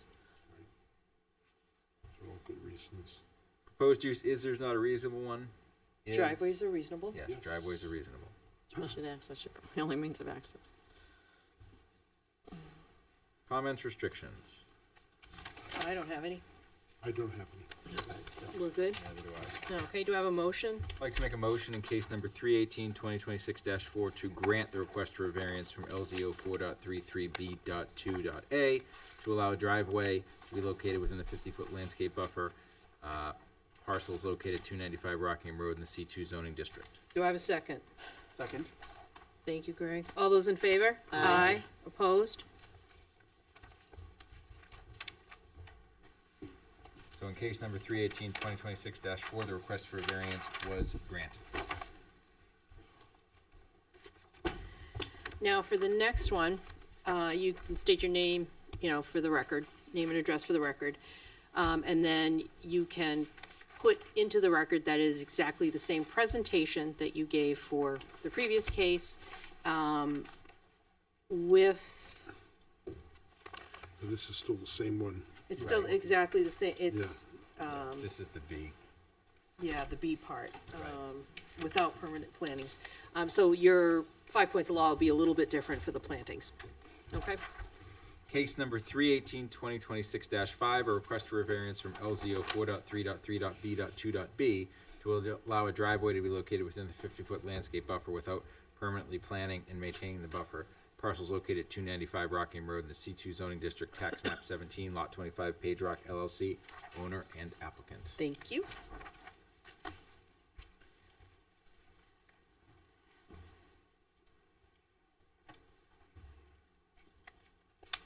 You may begin. Thank you, Madam Chairman. Again, for the record, my name is Brad Westgate. I'm a lawyer with Weiner and Bennett, 402 Amherst Street in Nashua. Sitting with me is Paul Chisholm of Keach Nordstrom Associates of Bedford. Paul's firm is the surveying and engineering project engineers for this property. With me also, sitting in the front row, is Gary Thomas, one of the managers of Page Rock LLC. If I may, Madam Chairman, we could incorporate into the record of this case 5, the testimony and presentation that was made in case 4, just ending a short moment ago. I will accept that. Thank you very much. If I may, Madam Chairman, just make a few comments relative to the 5 criteria of Yes, the granting please. of the Please. granting of a variance, pardon me. I think much of the, in fact, most of the rationale for the granting of this variance is the same as the rationale in the previous case 4. Again, the public interest, not being contrary to the public interest, the notion is to allow reasonable access to a property when, without the variance, such access wouldn't be permitted. And in this particular case, there cannot be a vegetated buffer in that particular section, that red area that you saw, because if the buffer was there and it was vegetated, we couldn't access it because of the vegetation itself. So we sought in case 4 the variance to allow the driveway in there, and in this particular case is to allow it without having to have permanently planted and maintained vegetation. The second criteria being consistent with the spirit of the ordinance, as mentioned, the spirit of the ordinance in this case is to protect against commercial uses that might be nearby residential uses, but here it's a residential use contemplated. So again, relief from the need for planting, it goes hand in hand with the ability to access it. Third criteria is the substantial justice being done. And again, that's the balance between denial of the variance, not generating an appreciable gain to the public, but the granting of the variance, the public not, again, realizing any appreciable gain if it's denied, but the applicant is adversely affected if it's denied, and in this case, whether it be a vegetated buffer or not, denial would preclude access from the logical access area, Page Road, and the portion shown on the concept plans we've been submitted. Fourth criteria is that property values wouldn't be diminished. As I think the board had noted in the prior case, and as we testified, we're in an area of mixed uses and zoning districts all come together. This is a residential use proposed. There's nearby industrial uses as well.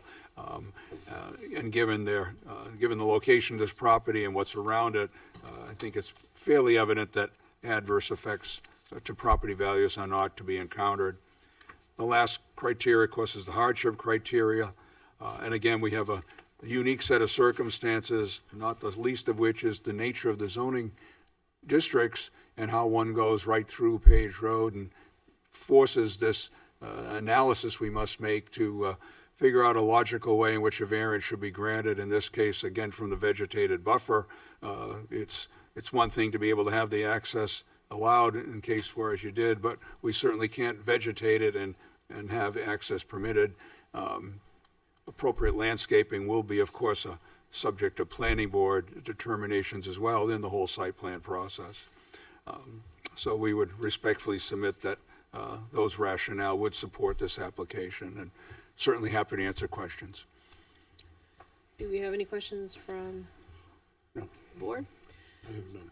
Okay. Take it out to the public. Anyone that would like to speak in favor of the applicant?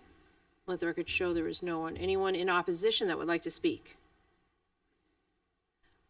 Let the record show no one is coming forward for opposition. Bring it back for any other questions before we close this. Okay. We're ready. Public portion is now closed, and we'll go into deliberations. Do we need to hash anything out? Anybody? I don't think so. All right, let's go. Granting the variance would or would not be contrary to the public interest because I would say it would not, for the same reasons. Allowing the driveway in a mixed-use area will not, or requiring plantings in the mixed-use area will not affect the character of the neighborhood. I agree. It will not alter the character of the neighborhood. I agree. I agree. All right.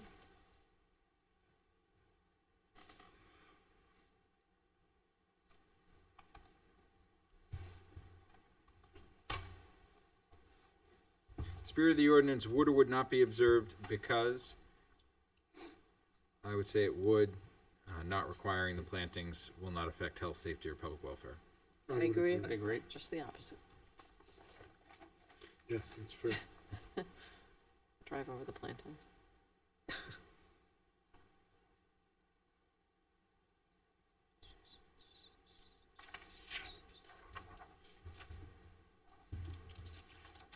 Granted the variance would or would not do substantial justice because I would say it would. Again, the applicant not being able to access their property is a greater loss. I would agree. I agree. I agree.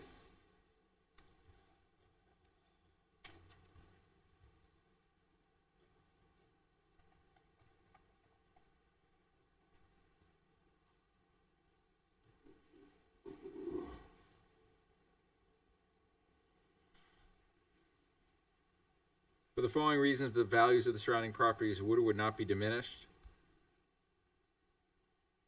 I would say Same would answers not. before. Yeah. Mixed use area, surrounded by multiple zoning districts. I agree. I agree.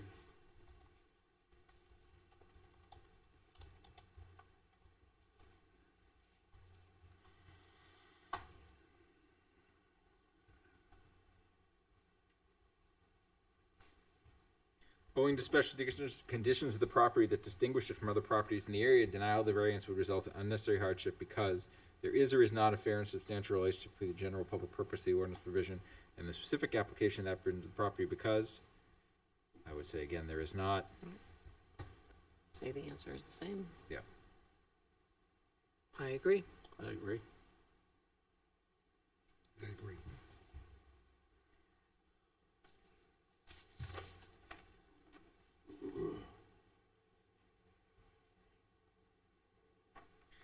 proposed use is or is not a reasonable one because, say, it is requiring a driveway to not That's requiring a reasonable, driveway, yeah. not requiring a driveway to have plantings. To have plantings in it, yeah.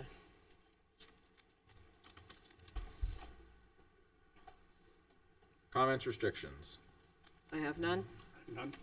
I agree. Okay.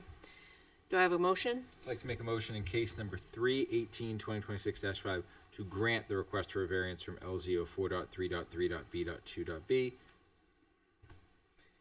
And do I have a second? Second. Thank you. All those in favor? Aye. Opposed? In case number 3/18/2026-5, the request for variance was granted.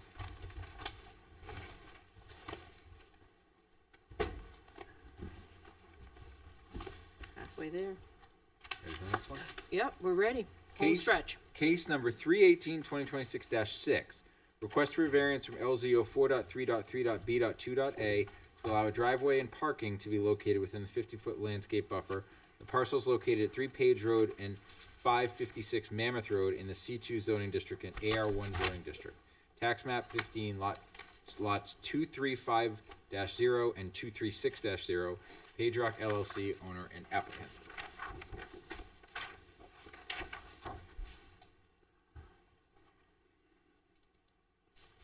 You may begin. Good evening, and thank you, Madam Chairman, members of the board. My name is Brad Westgate. I'm a lawyer with Weiner & Bennett, 402 Amherst Street in Nashua. With me tonight is Paul Chisholm, professional engineer of Keach Nordstrom Associates of Bedford. They're the project surveyors and engineers.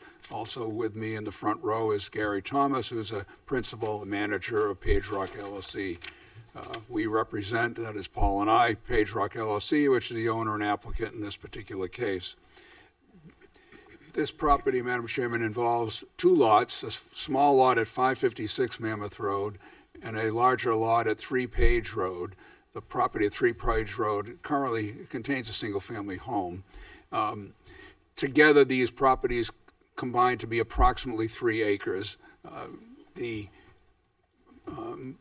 applicant and owner, Page Rock LLC, is desirous of building a 12-unit townhouse community serviced by municipal water and sewer, typical utilities, 2 buildings, 6 units each, as you can see, with the associated landscaping, parking, driveway, and the like.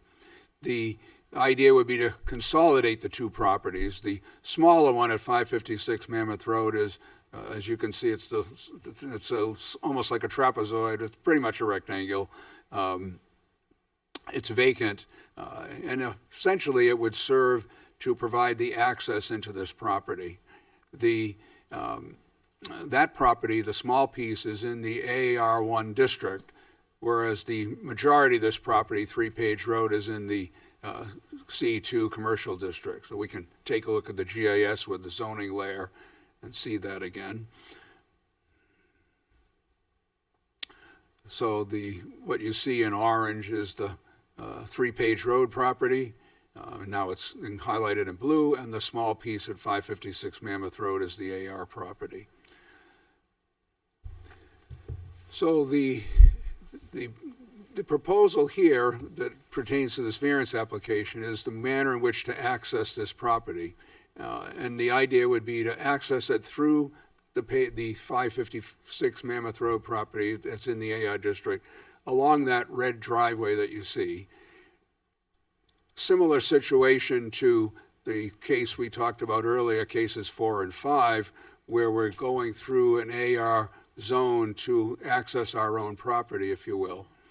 In this case, not only is the AR zone on the other, going through Mammoth Road, and therefore our driveway is within 200 feet of the AR component of the Mammoth Road properties, but our own property is partly an AR1. So we would have to get through our own property and get a variance to access our own property, to even have a buffer from our own property to be able to do so.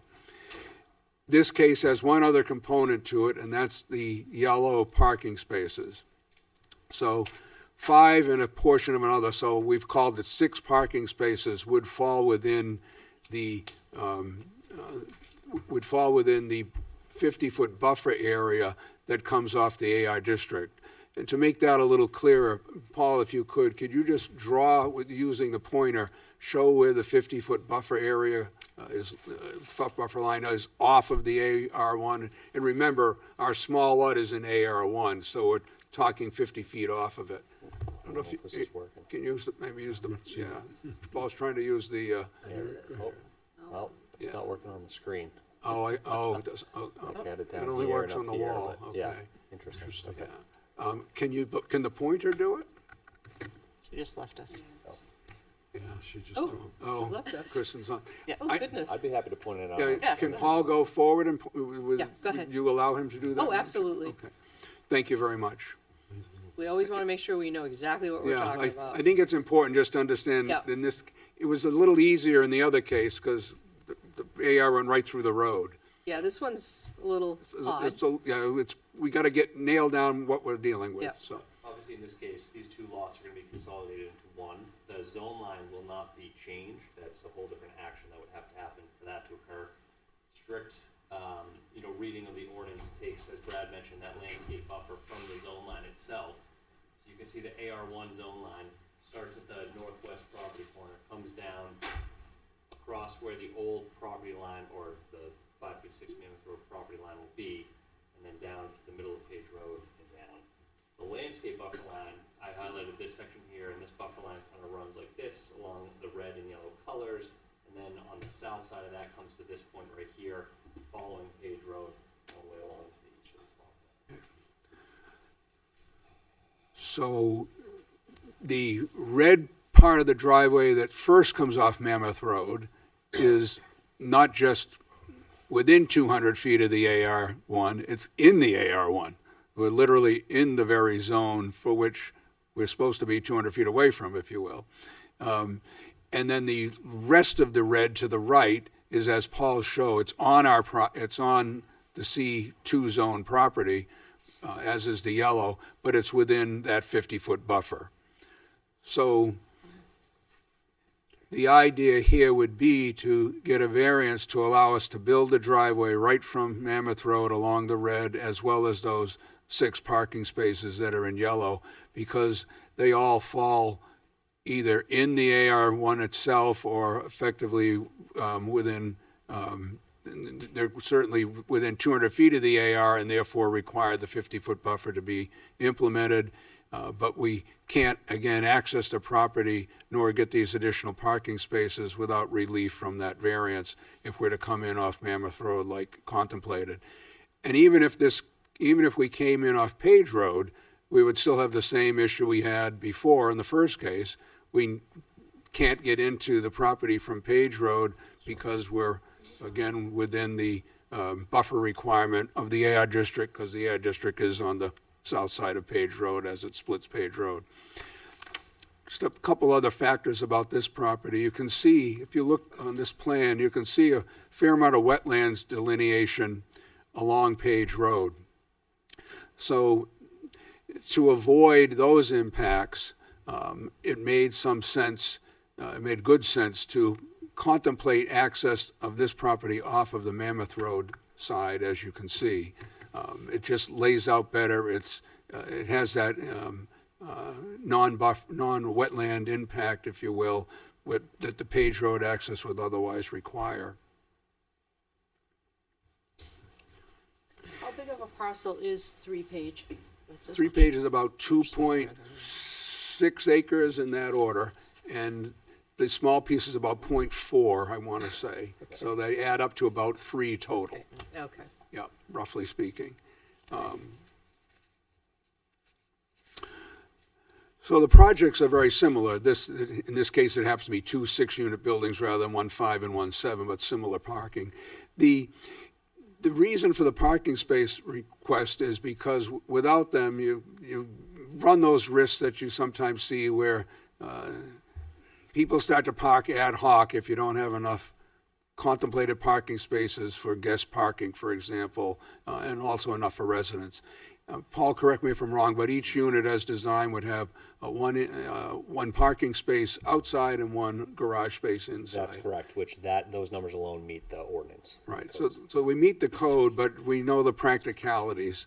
The parking spaces on this layout, if we are able to have the additional 6, would be more commensurate with the total number of spaces that the 295 Rockham Road project contemplates. So they'd be parallel in terms of capability.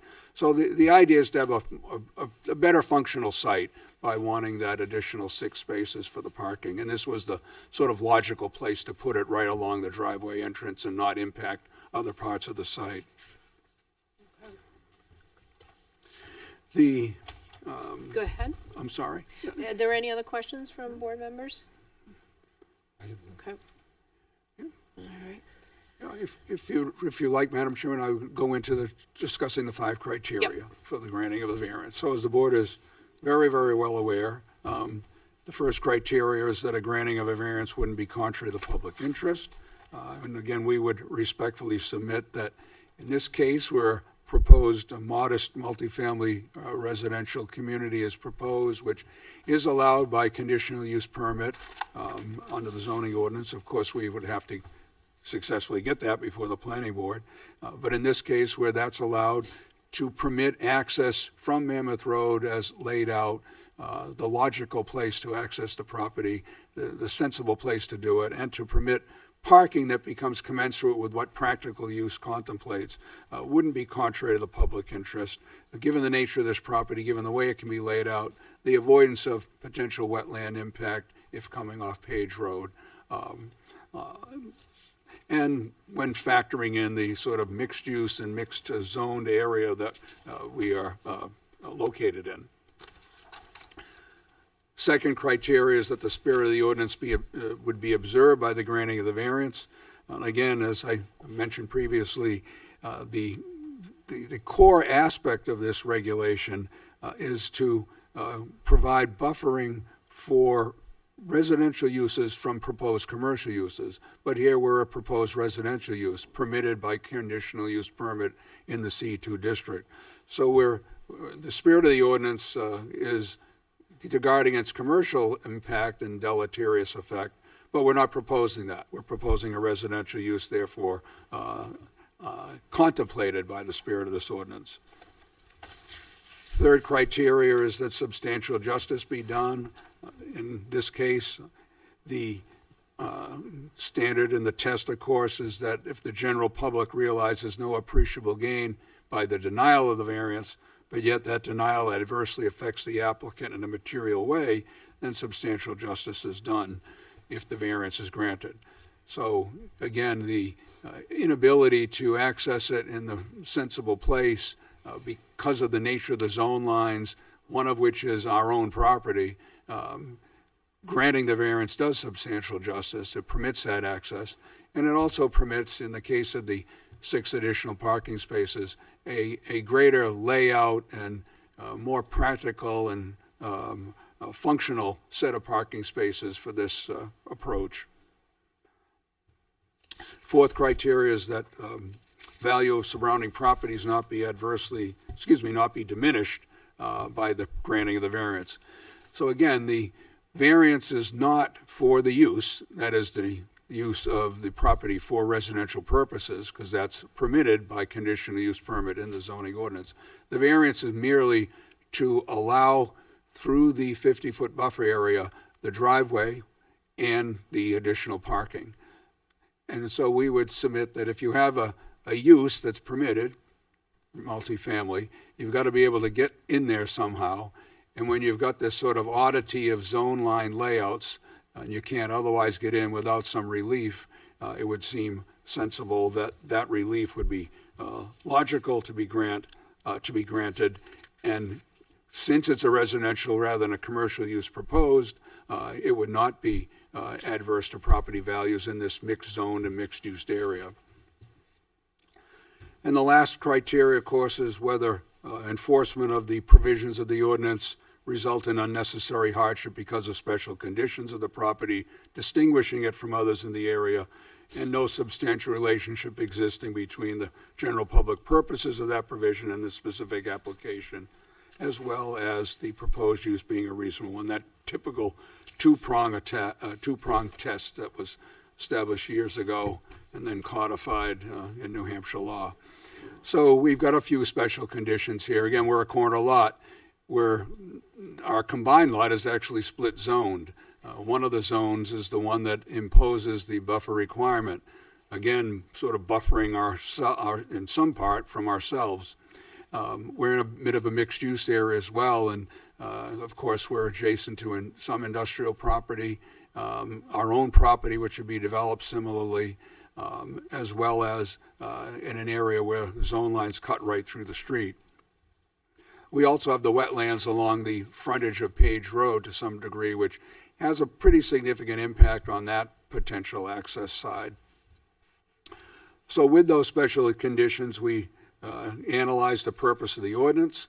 Again, the purpose of the ordinance is to buffer from commercial uses for the benefit of residential uses. We don't have that particular circumstance here because we have the proposed residential use, which is, I think, key. But also we have the inability to access our property from Mammoth Road and frankly even from Page Road without a variance in either case because of the odd nature of the zone layouts and the impact of the buffer zoning requirement. So it's not a logical result to prohibit access, I should say, in whichever way we go in. And again, it would be sensible, we think, and appropriate to have a little bit more parking so that it matches the other project's layout and also is practical and doesn't cause people to, as I say, park in an ad hoc manner, which sometimes does happen and is hard to protect against. The second prong of the hardship test, of course, is that the use be reasonable. Again, it's not the residential use itself that's the standard. It's whether the allowing of the driveway and the parking in the buffer area would be a reasonable use. I think that kind of goes hand in hand with the permitted use of the 12-unit multifamily project. Therefore, I think it's reasonable to allow this sort of adjunct component, necessary ability to access and properly park on that site to constitute a reasonable use. Again, happy to answer any questions. We thank you for your time and your nice organization of this, frankly, Madam Chairman. You're welcome. Any questions for the applicant? All right, let me take it out to the audience. Would anyone like to speak in favor of the applicant at this time? Let the record show no one. Would anyone like to speak in opposition at this time? Brian Mead, 555 Mammoth Road. I am in opposition of granting this variance. While this is going to be residential, from my neighboring lot, looking across the road, 6 cars parked next to each other has the appearance of a commercial setting with the traffic flow that would be associated with 12 additional units. I mean, that might as well be a small commercial property when you look at parking. And one can't say whether cars will park there often, never, but by providing that option, it does give the appearance of being a commercial property, along with the increased traffic that would flow in and out of there. Thank you.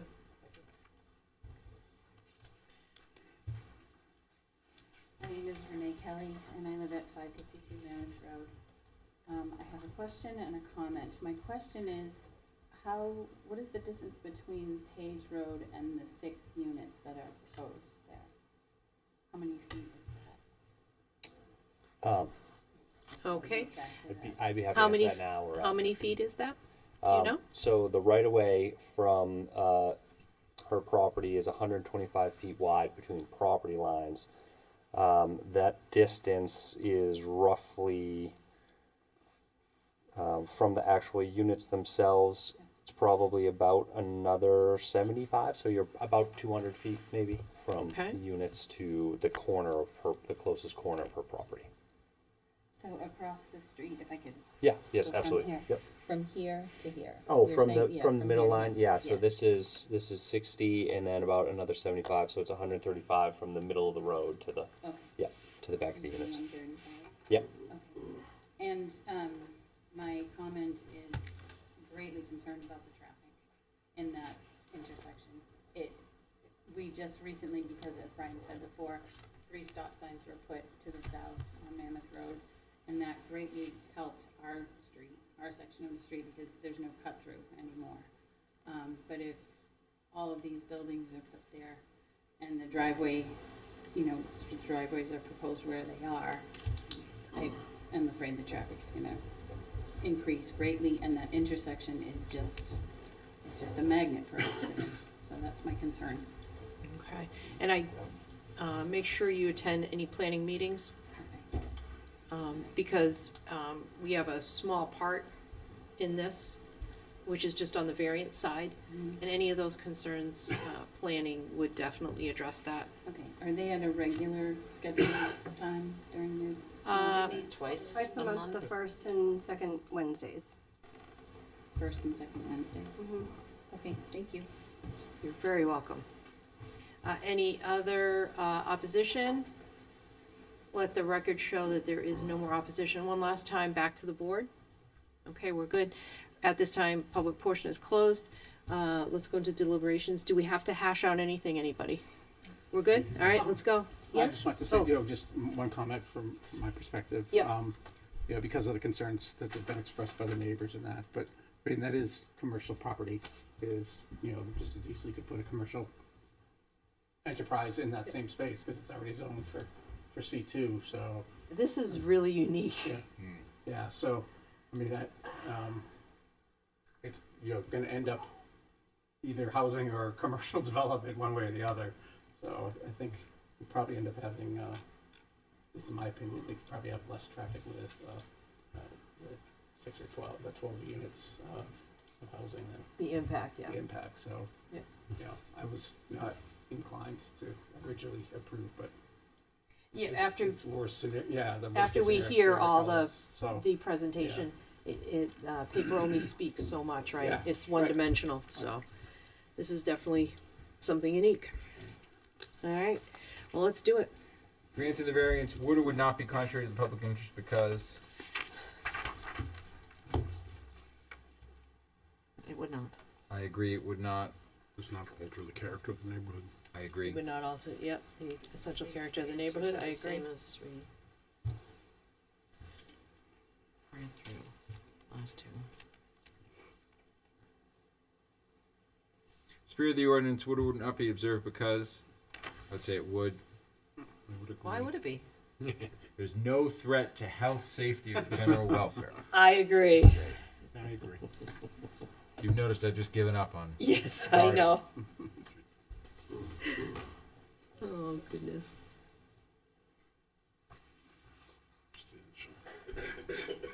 Granting the variance would or would not do substantial justice because I would say it would. I would agree. I think being able to access the property trumps. Any gain to the public. I Right. agree. I agree. I agree.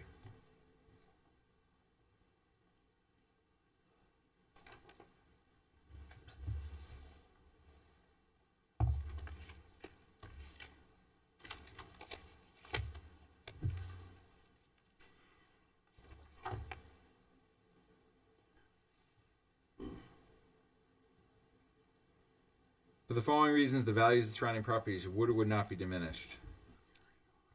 I would say would not. I would say they're not because it's tending towards, housing versus Right. commercial development, so I would agree. I agree. there's a buffer.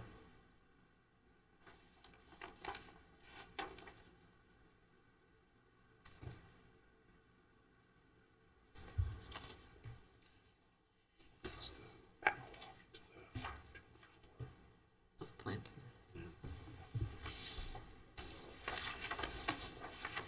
Owing to special conditions of the property that distinguish it from other properties in the area, denial of the variance would result in unnecessary hardship because there is or is not a fair and substantial relationship between the general public purpose of the ordinance provision and the specific application of that provision to the property because I would say there is not. This is again a corner lot in a mixed use area with two different zones in it. I agree. Only two? Only two? Only two.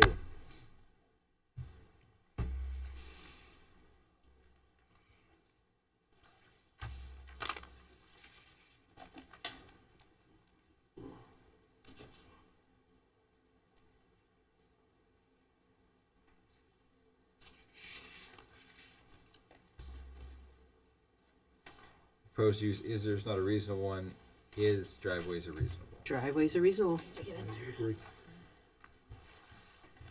Okay. Ready for a motion?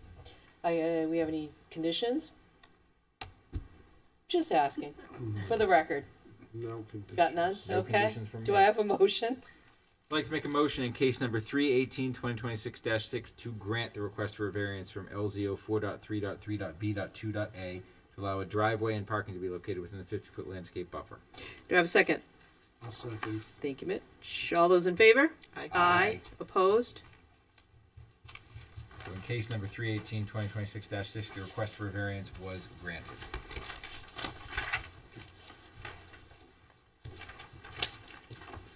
And for the next case, we can proceed just like we did for the last one. Correct. For the last two ago. Would you like me to read it? Yes, please. Case number 3/18/2026-7. Request for a variance from LZO 4.3.3.b.2.b to allow a driveway and parking to be located within the 50-foot landscape buffer without permanently planting and maintaining the buffer. The parcel is located at 3 Page Road and 556 Mammoth Road in the C2 zoning district and the AR1 zoning district. Tax map 15, lots 235-0 and 236-0, Page Rock LLC, owner and applicant. Thank you, Madam Chairman, members of the board. For the record, my name is Brad Westgate. I'm a lawyer of the Weiner and Bennett, 402 Amherst Street in Nashua. With me is Paul Chisholm, civil engineer of Keach Nordstrom Associates of Bedford. We represent Page Rock LLC, the owner and applicant of these properties at 556 Mammoth Road and 3 Page Road. Madam Chairman, with your permission, I would respectfully ask that I'm able to incorporate into the record of Case 7 the testimony that was provided in the case that just immediately ended, Case 6. Yes, I will accept that. Thank you very much. If I may, just for a couple of moments, elaborate a little bit on the 5 criteria for the granting of the variance in this case. Case 6, of course, dealt with the ability to obtain a variance to be able to permit the driveway and the 6 parking spaces without the need of through the AR1 district and then without the need of the buffer. The criteria now that we're talking about is the requirement that the 50-foot buffer in these circumstances be maintained and vegetated. I think the same essential rationale applies for each of the 5 criteria in this circumstance, that is the ability to have the driveway and the parking spaces without the need of vegetation, that it would in the case that we just heard, Case 6. Obviously, we can't have both the access way and the parking, even if allowed to be in there, it can't be allowed in a case where there still has to be a vegetation component of the buffer. So the relief would be to not be required to both to have vegetation in the area that's shown in red and yellow on the plans that were submitted with this application. Would you like to submit the same 5 points of law as you did in case number 3/18/2026-06? Yes, that would be fine. If you could incorporate that into this record, that would be I will allow it. appreciated. Thank you very much, Madam Chairman. We're happy to answer any questions. Anybody got any questions? So the 6 spaces, I'm assuming you need you need the additional spaces because of the number of units that you're proposing? additional requirement. So, I'll let Paul. if I may, it's not needed from a regulatory compliance standpoint. It's more just common sense of what, supports a healthy development. As Mr. Westgate said previously, you don't want people going in there kind of parking wherever they have to park because they have to be there, and, who knows where that might end up. I would like to just add a little wrinkle into what has been said already about those spaces. Those spaces are only impacting the buffer on ourselves, if you will. If you took the projection of the landscape buffer along Page Road and continued that down all the way to Mammoth, those parking spaces would not be in the landscape buffer along the Page Road section. So again, they're really only in the buffer in a sense of that's because that's where the zone line kind of comes in and through the property and splits the property into two zones. So we did our best to basically try and uphold the point of the ordinance in a sense, protecting kind of the side of the property against Page Road, and so I just want to make that point of clarification for that as well. Thank you. Any other questions? Okay. I'm going to take it out to the public. Anybody that would like to speak in favor of the applicant, please approach. Let the record show there is no one. Anyone in opposition that would like to speak, that would like to approach? All right, let the record show there is no one. Back to the board one last time. Okay. I'm going to close this public portion of the hearing. And do we have anything to hash out, anybody? Nope. Okay, let's do the 5 points to law. Granted, the variance would or would not be contrary to the public interest because, I would say it would not because it does not alter the essential character of the neighborhood. I agree. I would agree as well. I agree. All the reasons we previously said.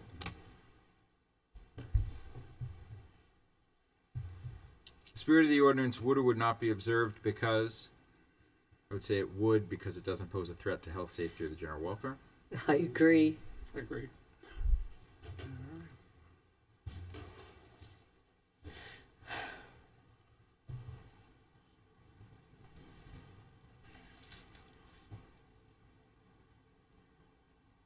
Granted, the variance would or would not do substantial justice because,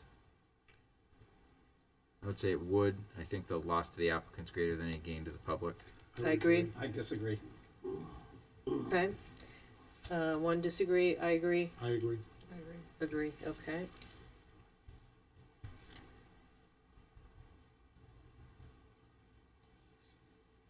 Care to elaborate? And yeah, so Doesn't have to. so he's doing the who agreed.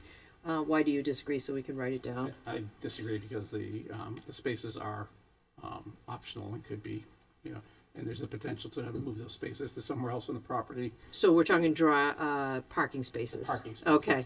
Not the driveway. I'm good with the driveway. Okay. Parking spaces. Okay. For the following reasons, the values of surrounding properties would or would not be diminished. I would say would not.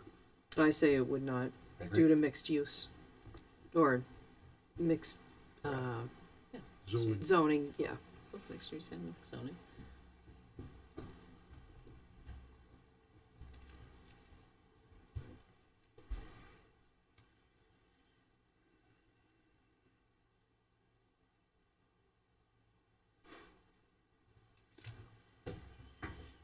Hear and agree. Supported. Ain't the boss. Owing to special conditions of the property that distinguish them from other properties in the area, denial of the variance would result in unnecessary hardship because there is or is not a fair and substantial relationship between the general public purpose of the ordinance provision and the specific application of that provision of the property because. Is not. I agree. Is not. For the Greg? reasons stated previously. Are you okay? Yeah, I don't think there is unnecessary hardship, so I disagree. Okay. And, all right, so you don't think there's any unnecessary hardship with? No. I mean, Okay. The lot is the lot, the spaces can be moved, plans can be changed. If it required the reduction of the number of units, I mean, there's plenty of things that, would. In regards to the Parking spaces. Parking Okay, spaces. thank you. Proposed use is or is not a reasonable one because? I would say it is. Driveways are reasonable. Driveway and parking. Parking spaces are reasonable. If it's got plantings And Greg, I hear you disagreed on the other one, so I'm not worried On- about this one. Yeah. on, you disagree on, Actually, so, no, actually, let me just think about this for a second. I am gonna disagree on this also for the same reason for the, there's not a hardship, parking spaces, Parking right? spaces. Okay. We just wanna make sure we Right. document that right. yeah, no, that's okay. Any conditions? I got no conditions. I have none. Okay. Do I have a motion? I'd like to make a motion in case number 318-2026-7 to grant the request for a variance from LZO 4.3.3.b.2.b to allow driveway and parking to be located within the 50-foot landscape buffer. Do I have a second? I'll second. Thank you, Mitch. All those in favor? Aye. Opposed? Got it.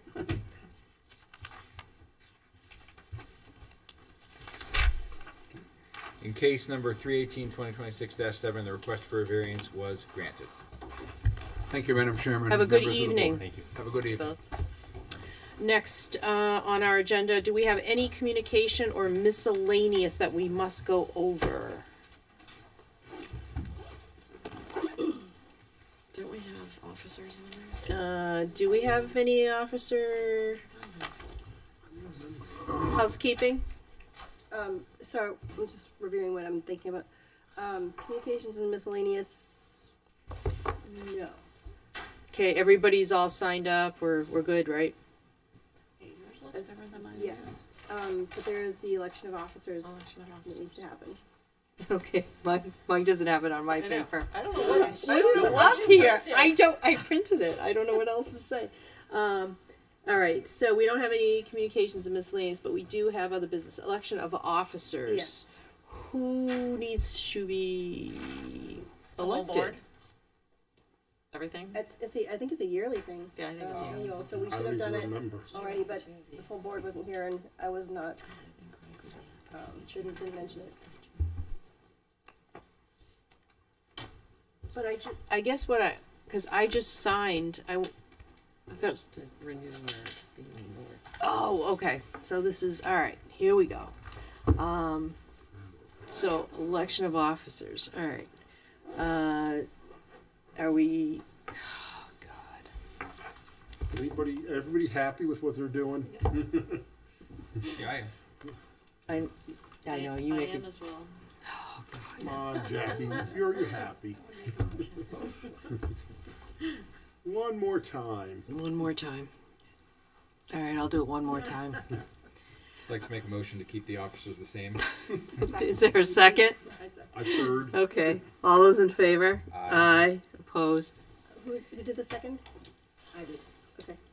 Is she allowed to? Yeah, I think, no, Oh, I that's think right. this is not, It's not a, That's right. it's not a case, so. Yeah, it's not a it's case. okay, I think. Okay. Yeah. All right, That was so a fast one. that was a very fast I one. just jumped in. It's, Do I have a motion to adjourn this evening's meeting? I'll make a motion to adjourn. Is there a second? Second. Thank you, Greg. All those in favor? Aye. Aye. Opposed? Meeting adjourned. Hey, Greg, thanks for.